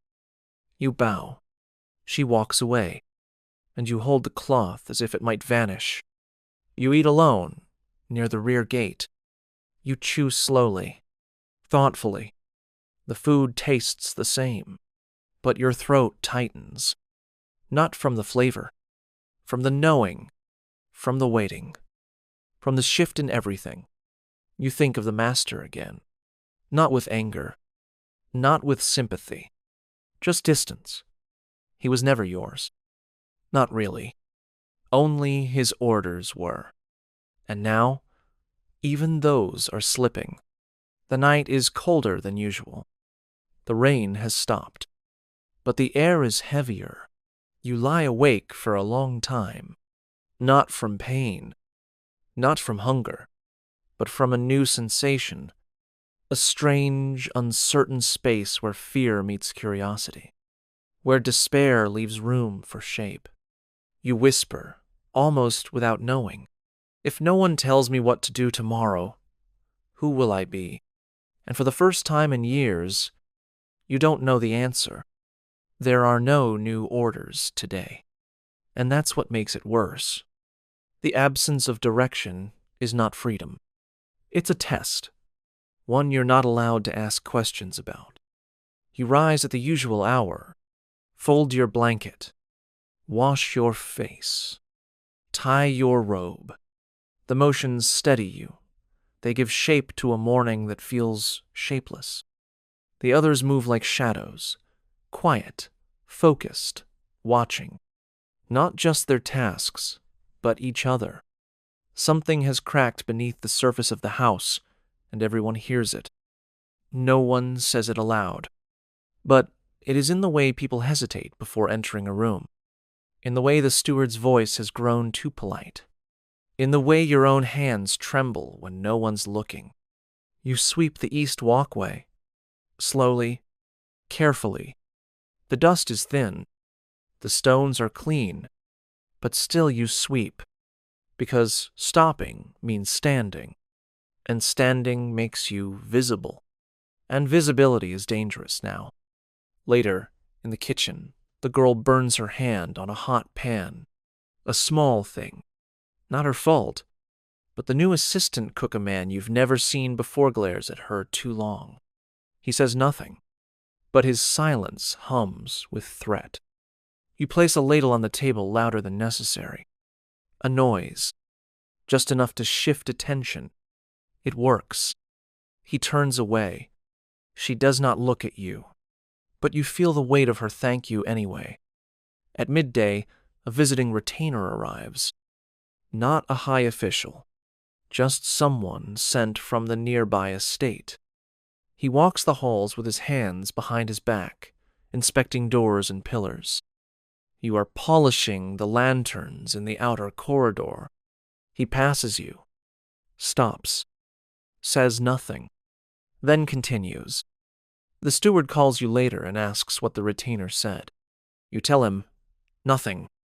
He nods, but his eyes linger too long, as if silence now carries blame. The next day is colder, even though the calendar says spring is near. The sun is dim behind clouded skies. The wind carries dust instead of scent. You are assigned to oil the gates. An odd task, but not the oddest. You wonder if it's busy work. You wonder if someone is watching to see how well you follow a pointless order. So you do it with the same care you'd give to cleaning the master's inkstone, because it's not the task that matters anymore. It's how invisible you can make your loyalty look. In the evening, you eat by the fire with 2 other servants. None of you speak, but you eat close. That's something. Afterwards, one of them, an older man who cleans the guest quarters, leans in and whispers, "They say the master's son is coming, with his own people." You don't reply. You bow slightly, then walk away. But your thoughts stay with him, because a son means inheritance. Inheritance means change, and change means danger. You dream that night of being dressed in silk, not the bright kind that warriors wear, not the ornate robes of courtiers, but plain silk, white, weightless. You walk through the house, unseen. Doors open for you. No one bows, but no one stops you either. You feel calm. Then you wake, and the calm is gone. Your mat is damp. Your hands are curled into fists. Your body remembers something your mind doesn't understand. The next day, you are not assigned a task. Not immediately. You stand quietly near the rear veranda, pretending to adjust the screen. Eventually, a junior steward passes. He pauses, looks at you, then says, "Help with the records." A delay. Maybe hesitation. Maybe punishment. You bow and obey. In the records room, you are alone. You take your time. Not to rest. To think.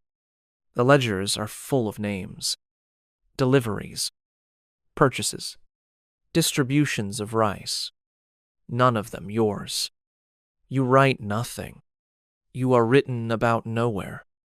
But you have touched every part of this house. And still, you are a ghost inside it. You find a ledger with pages missing. You pause. Not out of interest. Out of fear. Missing records means someone is hiding something. Or preparing to. You place the book at the bottom of the stack. You say nothing. Not even to yourself. That evening, the steward calls a meeting. It's brief. He says, "A new guest will be staying in the East Wing." That's all. No name. No reason. No time given. Just prepare. And so you do. The next morning, you scrub tatami until your knees bleed. You polish the door hinges until your breath fogs the metal. You brush the outer walkway with a fine-toothed broom. By midday, the East Wing glows, and you feel hollow, like the room has stolen something from you. At sunset, the guest arrives. He wears travel robes. Not a warrior, but not a servant either. His sleeves are embroidered. His gaze is heavy. He walks slowly, measuring the house. You kneel as he passes. He says nothing, but he sees you, and that is enough to turn your stomach. That night, you do not sleep. You lie on your side, eyes open, listening, to wind, to footsteps, to silence. You remember a time when silence meant peace. Now it means something is about to happen. You rise before the bell. You wash twice. You brush your robe flat. You sweep a hall that was swept last night. The world must look untouched, even as you come apart. In the kitchen, the girl says nothing, but her movements are faster, sharper. She forgets a ladle, then finds it again. She's afraid. You all are, and that fear binds you more than any title or role. It is the invisible net you move through together. Later, you are asked to help carry new bedding to the guest's room. You do. Silently, the mattress is soft, thicker than any you've touched. You place it gently, as if laying down a child, then bow, and leave. Outside the room, You pause, just for a breath. You hear voices inside. Not angry, not kind, just measured, political, the language of power. You step away, quickly, as if the words themselves could stain your skin. The steward says the guest will be here for several days. You wonder if that's a lie. You wonder if he's not a guest at all, but a watcher, a judge, a seed planted before the master dies, a root of the son who will take everything. That night, you lie with your hands folded over your chest. You feel your own heartbeat. It's slow, but louder than usual. You imagine the house breathing around you, exhaling servants, inhaling new eyes. You whisper into the mat, "I will not be seen," and hope that the house hears you. Why it sucked to be a samurai servant, not a warrior. Part 16. The guest does not speak to you, but that doesn't mean he's silent. His presence speaks loudly, in ways no words can. It speaks in the way others begin to behave when he walks into a room, in how the steward bows lower, in how the cook tastes every dish twice before serving, in how the girl from the kitchen begins tying her robe tighter, neater every morning. You have not been spoken to in days. Not directly. Orders arrive through glances, through gestures, through the absence of rebuke. When someone tells you nothing, you assume the work was done well. If someone frowns, you assume you failed, even if they say nothing at all. Especially then, you begin noticing your own footsteps. Too loud, too soft, too fast, too slow. There is no correct pace, only consequences. And silence. This morning, you were asked to clean the edge of the well, not because it is dirty, but because the guest might see it, and if he sees it, it must be perfect. The stones are slick with moss. You scrub with a stiff brush.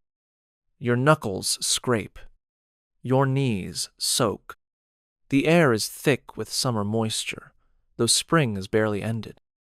It clings to your skin, to your eyes, to your breath. A retainer passes by while you work, not from the household, one of the guests. His robes are trimmed in thread you don't recognize. His sandals make no sound on the path. He glances down at you. You bow so quickly your forehead grazes stone. When you lift your head, he's already gone. You don't know if he was pleased or displeased, only that he saw you, and that is enough to ruin your appetite. You are not called to the kitchen that day. You are not sent to clean bedding. You are not told to trim the trees.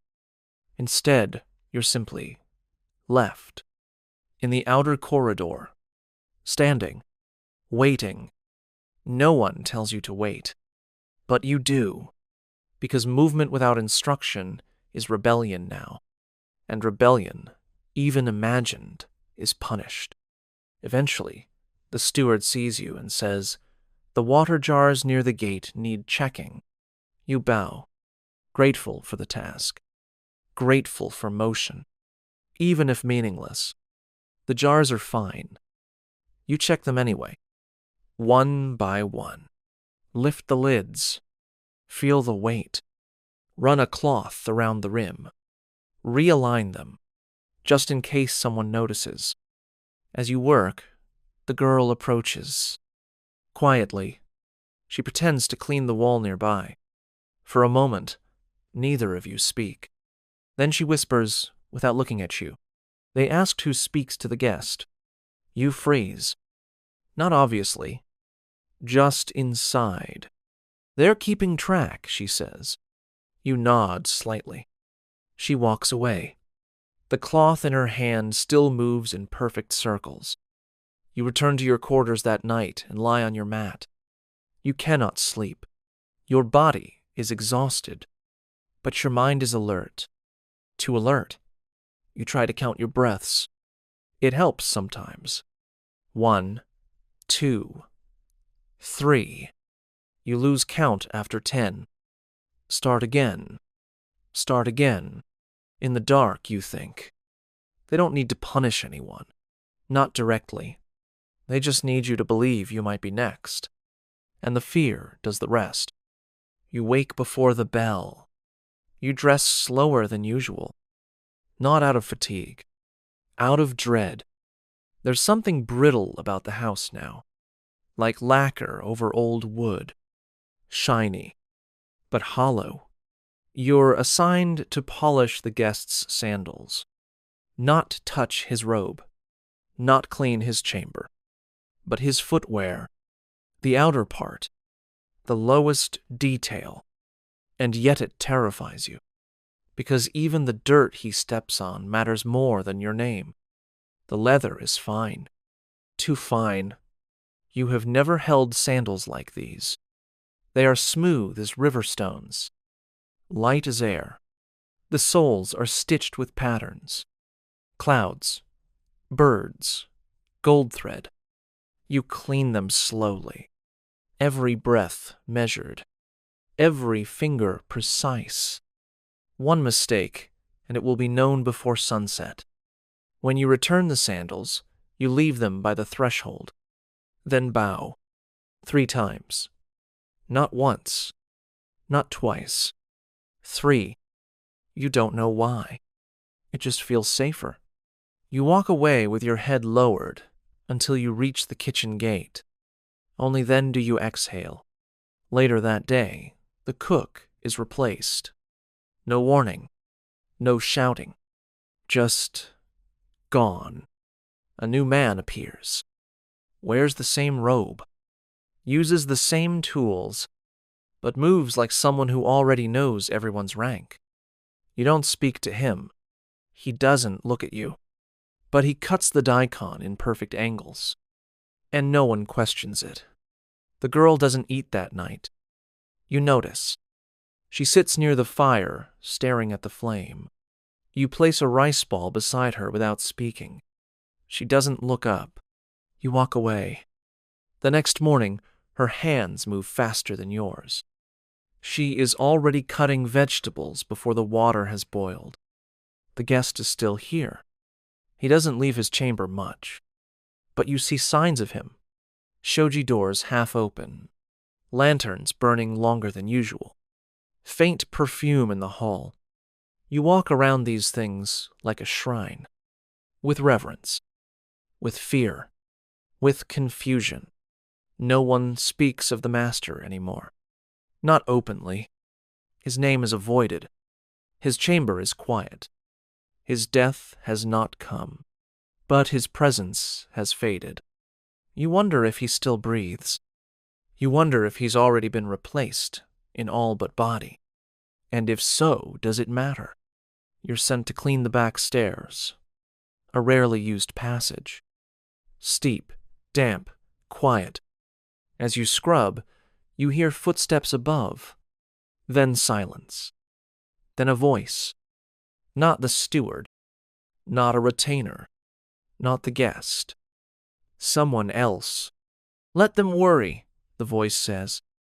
You stop. Wait. Listen. Another voice replies. They do.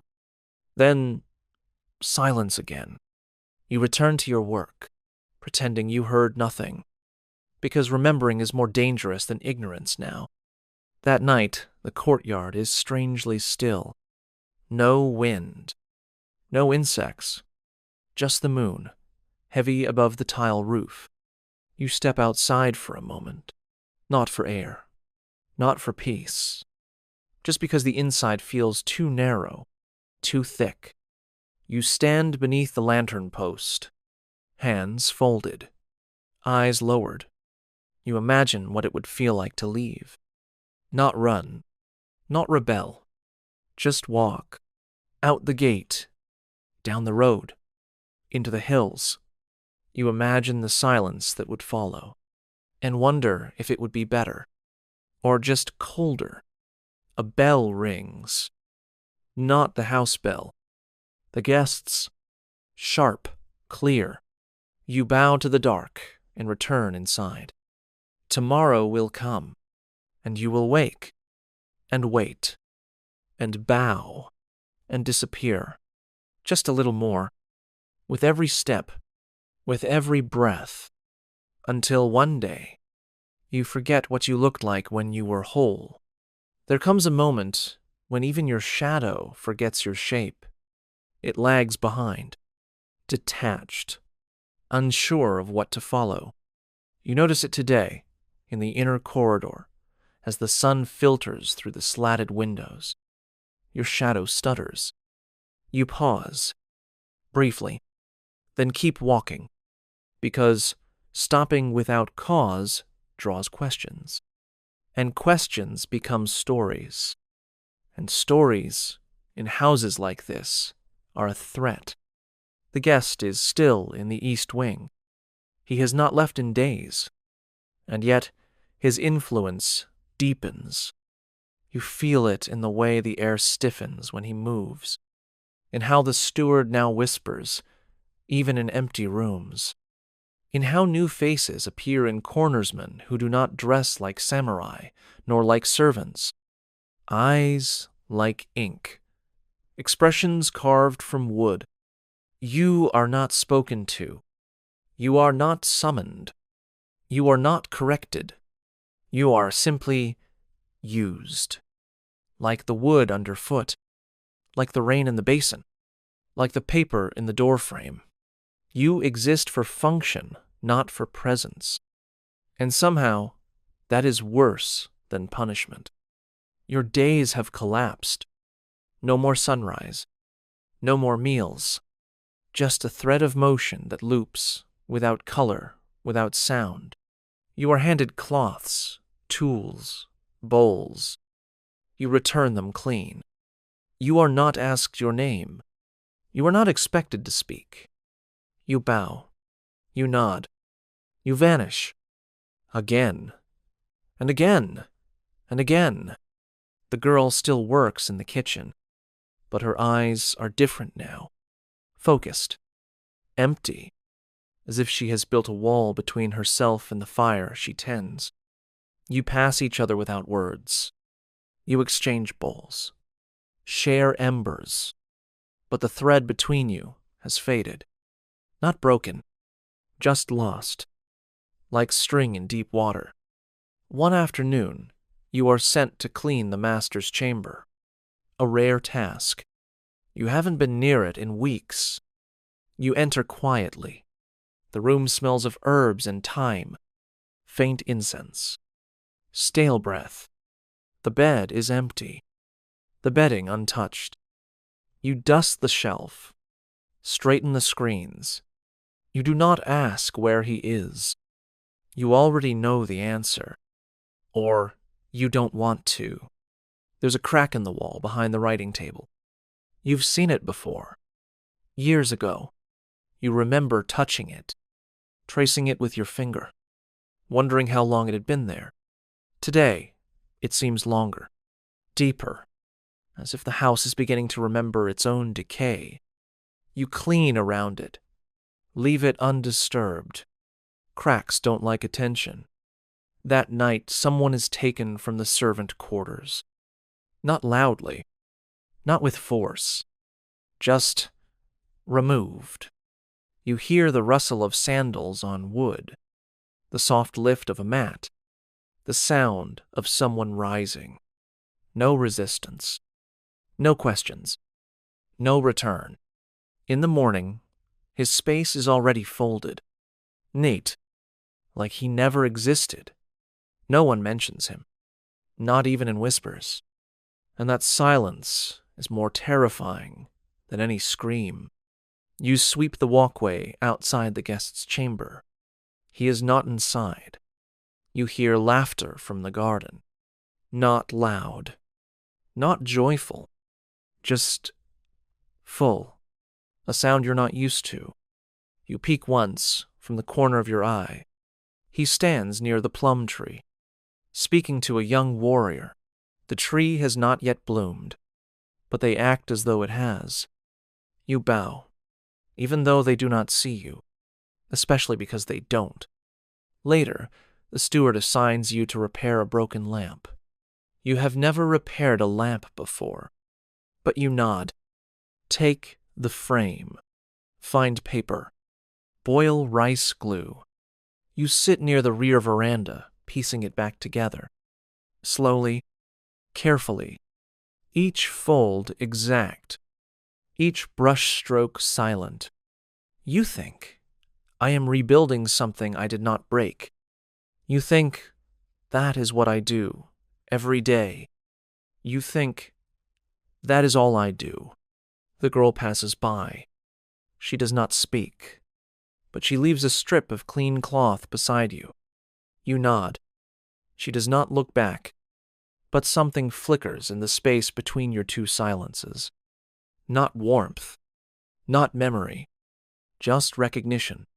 And in a world where your name no longer matters, being recognized even once feels like air. The lamp is returned. No one comments on your work.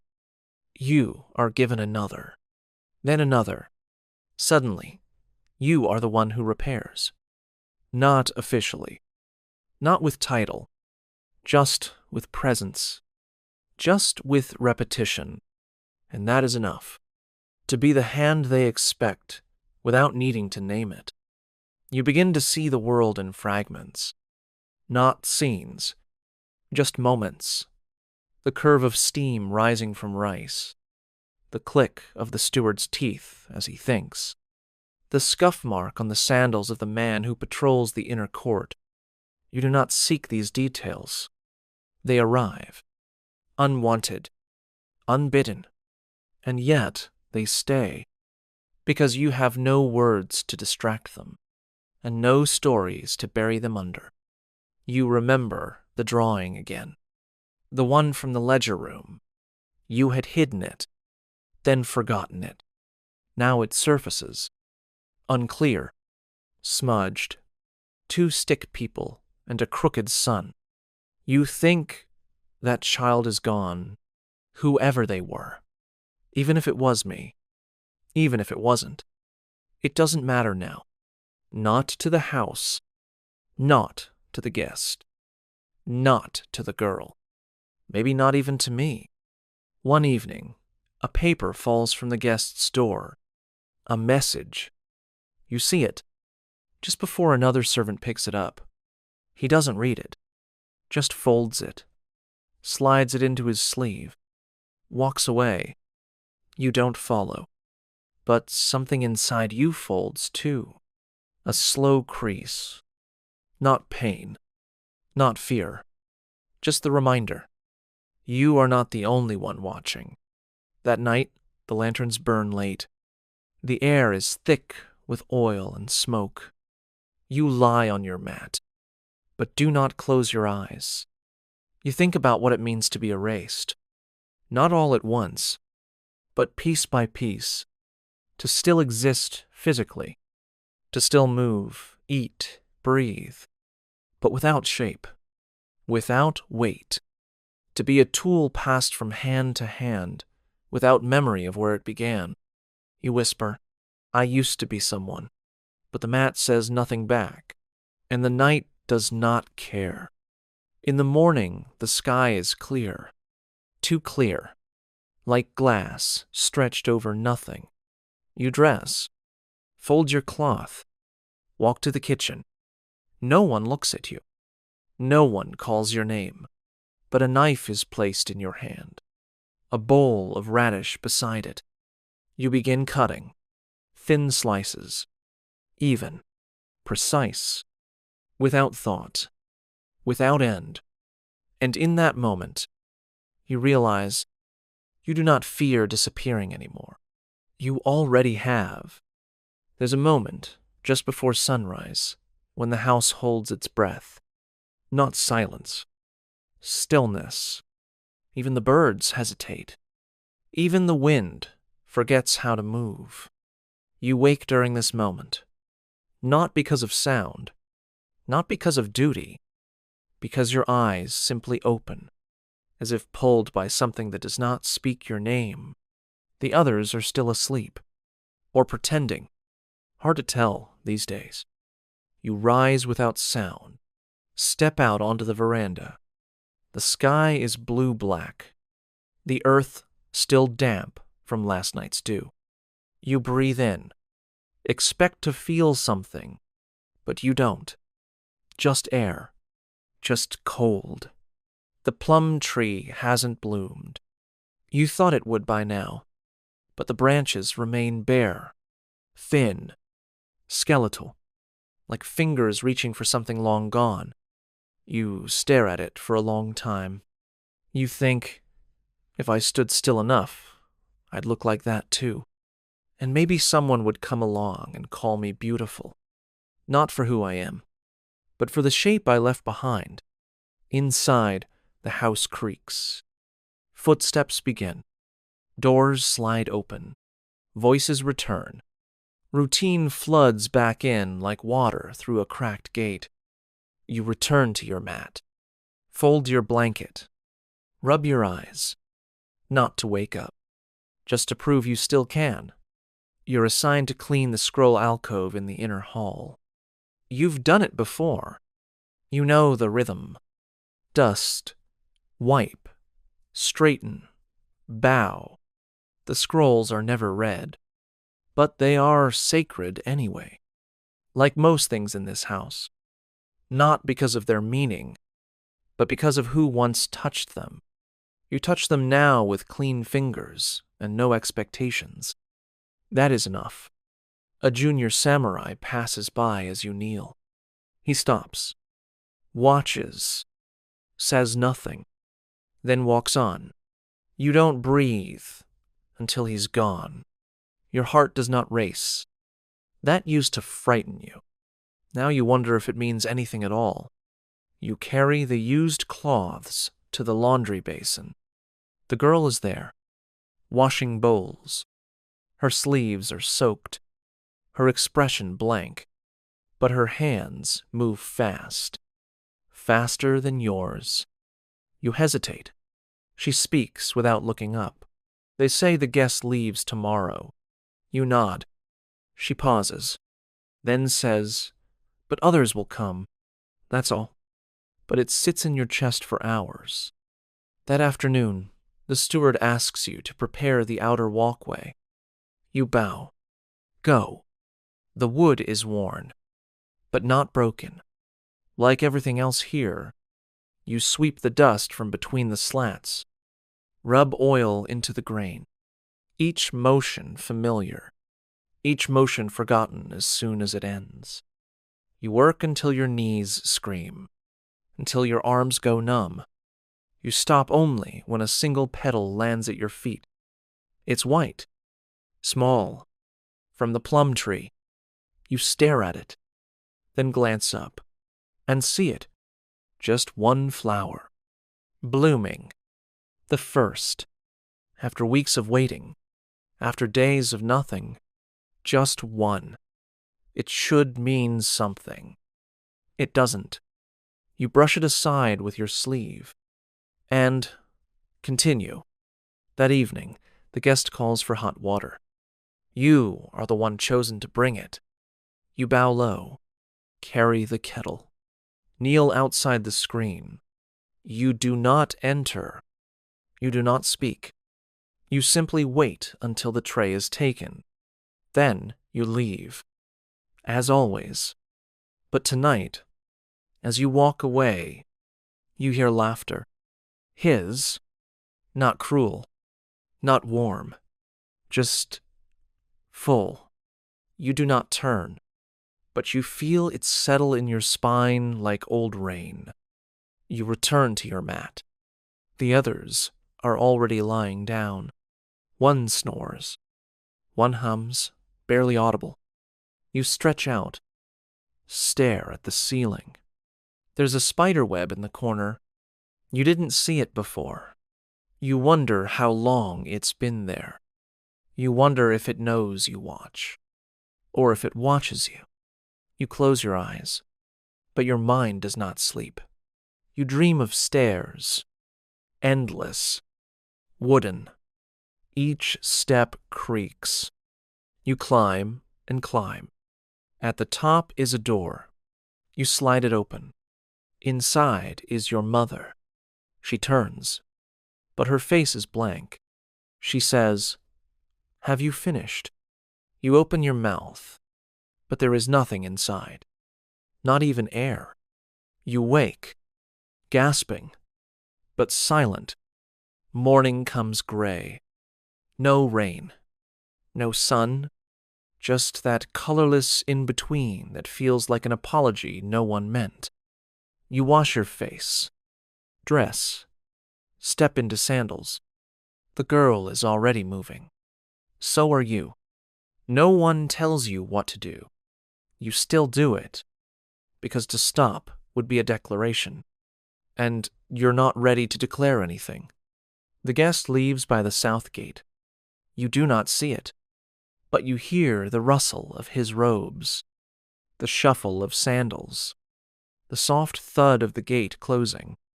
No farewell, no announcement, just absence, like pulling a nail from wood. You expect relief. Instead, there's a vacuum, a silence that doesn't comfort, just lingers. The steward says nothing. The others move faster. You polish the stone path outside the entryway. You wonder why. No one will walk here today, but still you make it gleam, because maybe, just maybe, someone will. That night, the girl places a rice ball beside your mat. You look up. She says, "I almost said your name today." You blink, then say, "I don't remember mine." She shrugs.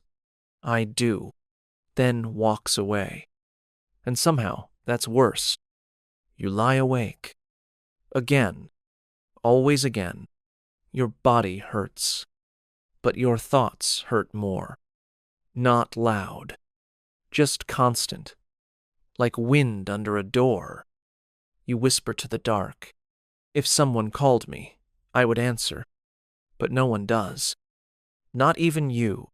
The plum tree blooms the next day. Fully. White petals spill like snow across the courtyard. Everyone notices. No one says a word, but their eyes linger. Even the steward pauses. You sweep the petals. Not all of them, just some. You leave a few behind, on purpose, because something about the mess feels right. Like proof you were here, like something undone, something alive. And for one breath, just one, you feel like maybe you still exist. The first thing you notice this morning is that no one speaks. Not a single word. Not in the kitchen. Not in the hallway. Not even among the junior stewards who usually mutter instructions in tight, urgent phrases. The house has gone beyond silence. It has become something else. Not peace. Not tension. Just the final form of obedience, where even speech has been surrendered. You wake earlier than usual. The bells haven't rung. No one has moved. But your eyes open, and that is enough. You fold your blanket, wash your face, step out into the corridor. Everything is in place. Everything is always in place, except the voices. The plum petals have begun to rot where they gather in the corner of the courtyard. White turned brown. Soft turned sour. You consider sweeping them. You don't. Instead, you sit by the threshold, just for a moment, just to feel the cool of the stones, to watch the petals collapse under their own weight. You think, I am becoming that. And you are not wrong. Your first task is unsaid, but clear. The storeroom door is slightly ajar. Someone meant for you to see it. So you enter. Inside, boxes are misaligned, tools unstacked, scrolls slightly crooked. All deliberate. You begin to organize. It takes an hour, maybe 2. You finish. Step back. Breathe. Then close the door. No one saw, but someone will know. And that is the point. You return to the kitchen. The new cook is slicing ginger. Perfect angles. No wasted motion. He doesn't look at you, doesn't pause, but sets a bowl beside you. Dried fish. Your task is clear. You prepare them. Salt, rinse, arrange. The process smooth, clean, unnoticed. By midday, the meal is served. You vanish again. In the back hall, you pass a servant you do not know. You've seen him before. Rarely. Always moving silently. Today, he stops. Just for a breath. His eyes meet yours. He nods. Slight. Almost invisible. You return it. And that is more than most conversations. In the bathhouse, you carry new towels. No one thanks you. You do not expect it. You do not need it. The towels are folded perfectly. That is what matters. That is all that matters. Later, while airing the futons, you see the girl again. She is on her knees, scrubbing the veranda planks with a rag. Her hands move with speed but not urgency. Rhythmic. Like prayer. You pause, then kneel beside her. Begin scrubbing another section. You say nothing. So does she. But she hands you her rag without looking. You trade. Keep going. Together. The sun is hot. Unusual for the season. Sweat gathers at your neck. Your robe sticks to your spine. You do not complain. You do not stop. You scrub until the wood shines. Then bow. Rise. Walk away. Her rag is still in your hand. You don't return it. That night, the lanterns in the corridor flicker. One by one. You are told to check the wicks. You do. One lantern has been shifted slightly out of place. Deliberate. Again. You fix it. Align it. Step back. Bow. Continue. Who moves them? You don't ask. Why? You don't need to know. Because this is how power speaks here. In disarray offered for correction, and you, the corrector, the invisible hand, the proof that someone else still controls you. At the well, you pause. The bucket is full, but no one draws. You sit beside it. Place your palm on the wood. It's cool, rough, familiar. You imagine drawing the rope up, drinking, running, leaving. Then you rise. Walk away. Nothing changes. The next day, the bells return. Late. One chime. Then silence. But it's enough to signal a shift. Someone has made a decision. You feel it ripple through the walls. Not fear. Something more controlled. A return to order. But not comfort. Never comfort.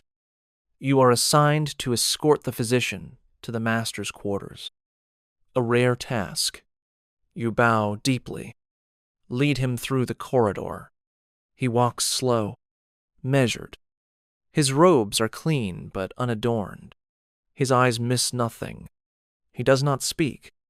When you arrive at the chamber, he enters alone. You remain outside, kneeling, motionless, waiting, breathing. Time slips. 15 minutes? An hour? You don't know. Your legs go numb. Your shoulders ache. Still, you do not move, because someone chose you for this task, and that means your silence matters. Eventually, the door slides open. The physician exits. He says nothing, just walks away. You do not rise. Not until the steward appears and dismisses you with a nod. You bow again, then return to the laundry hall and wash your hands twice. Later, the girl finds you. She places something beside you, wrapped in cloth. Food? You open it. No. Paper. A note. One word, written in shaky ink. Still, you stare at it, then burn it in the kitchen flame. She watches from the other side of the room, doesn't react, just turns back to her pot. That night, you walk past the plum tree again. Most of the petals have fallen. The air smells sweet, then sour, then gone. You reach up, touch one branch. It doesn't move. Neither do you. A wind rises and passes without taking you. You lie awake longer than usual, not thinking, just remembering how thinking used to feel. There was a time when plans had shape, when dreams had names, when you wanted to become something. Now you want only to disappear correctly, cleanly, without disruption, like steam after tea. But deep inside, below even the obedience, something else stirs. Not anger, not hope, not rebellion, just awareness. You whisper, "If I am nothing, I can go anywhere." And in that sentence, you find a kind of freedom. Sharp, terrible, quiet. The master dies on a Thursday. No one says it directly, but you know. You feel it in the sound of the gate closing tighter than usual, in the way the steward no longer walks with rhythm but with weight, in the sudden appearance of a single black banner at the edge of the courtyard. It hangs limp in the windless air, unmoving, like everyone else. You're not summoned. You're not dismissed. You're simply left alone. The house is quiet, but not still. It pulses, like a wound, or a question no one wants to answer.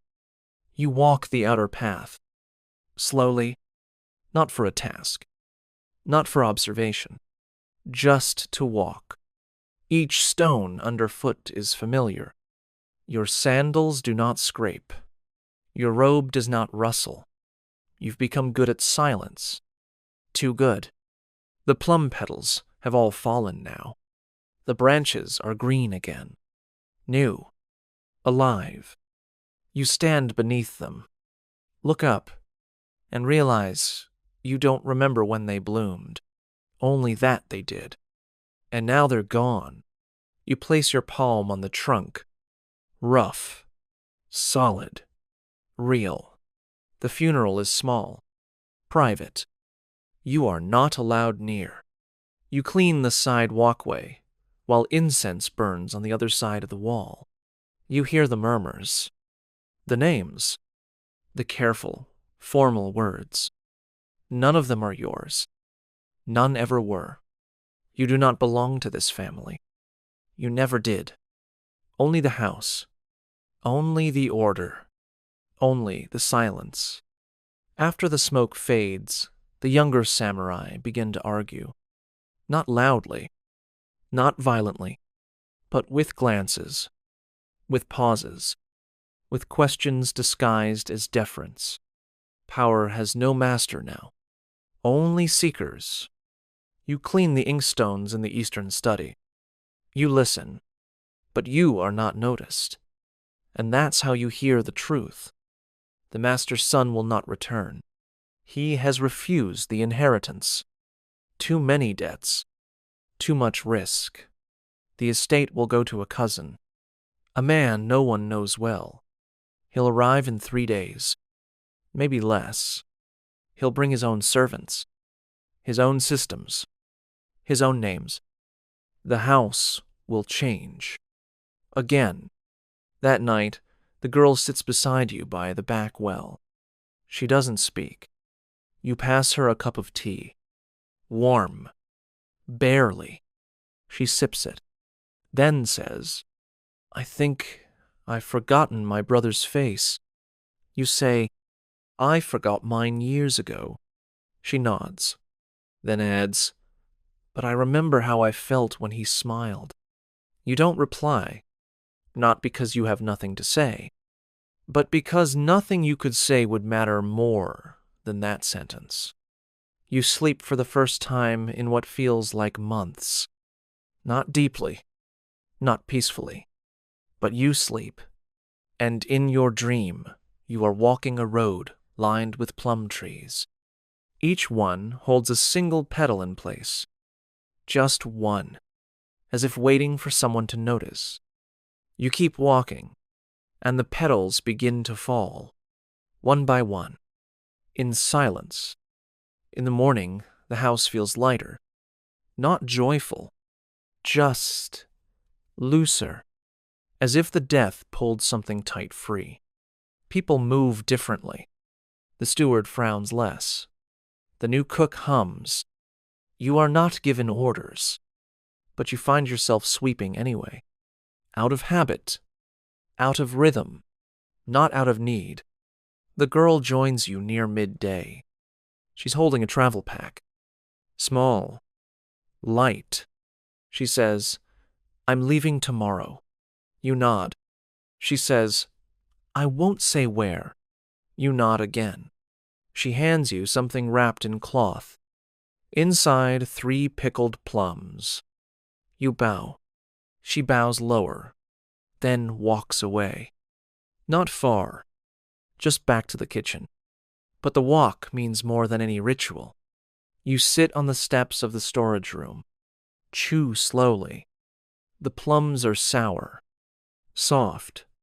They taste like memory, but not sadness. Just something finished.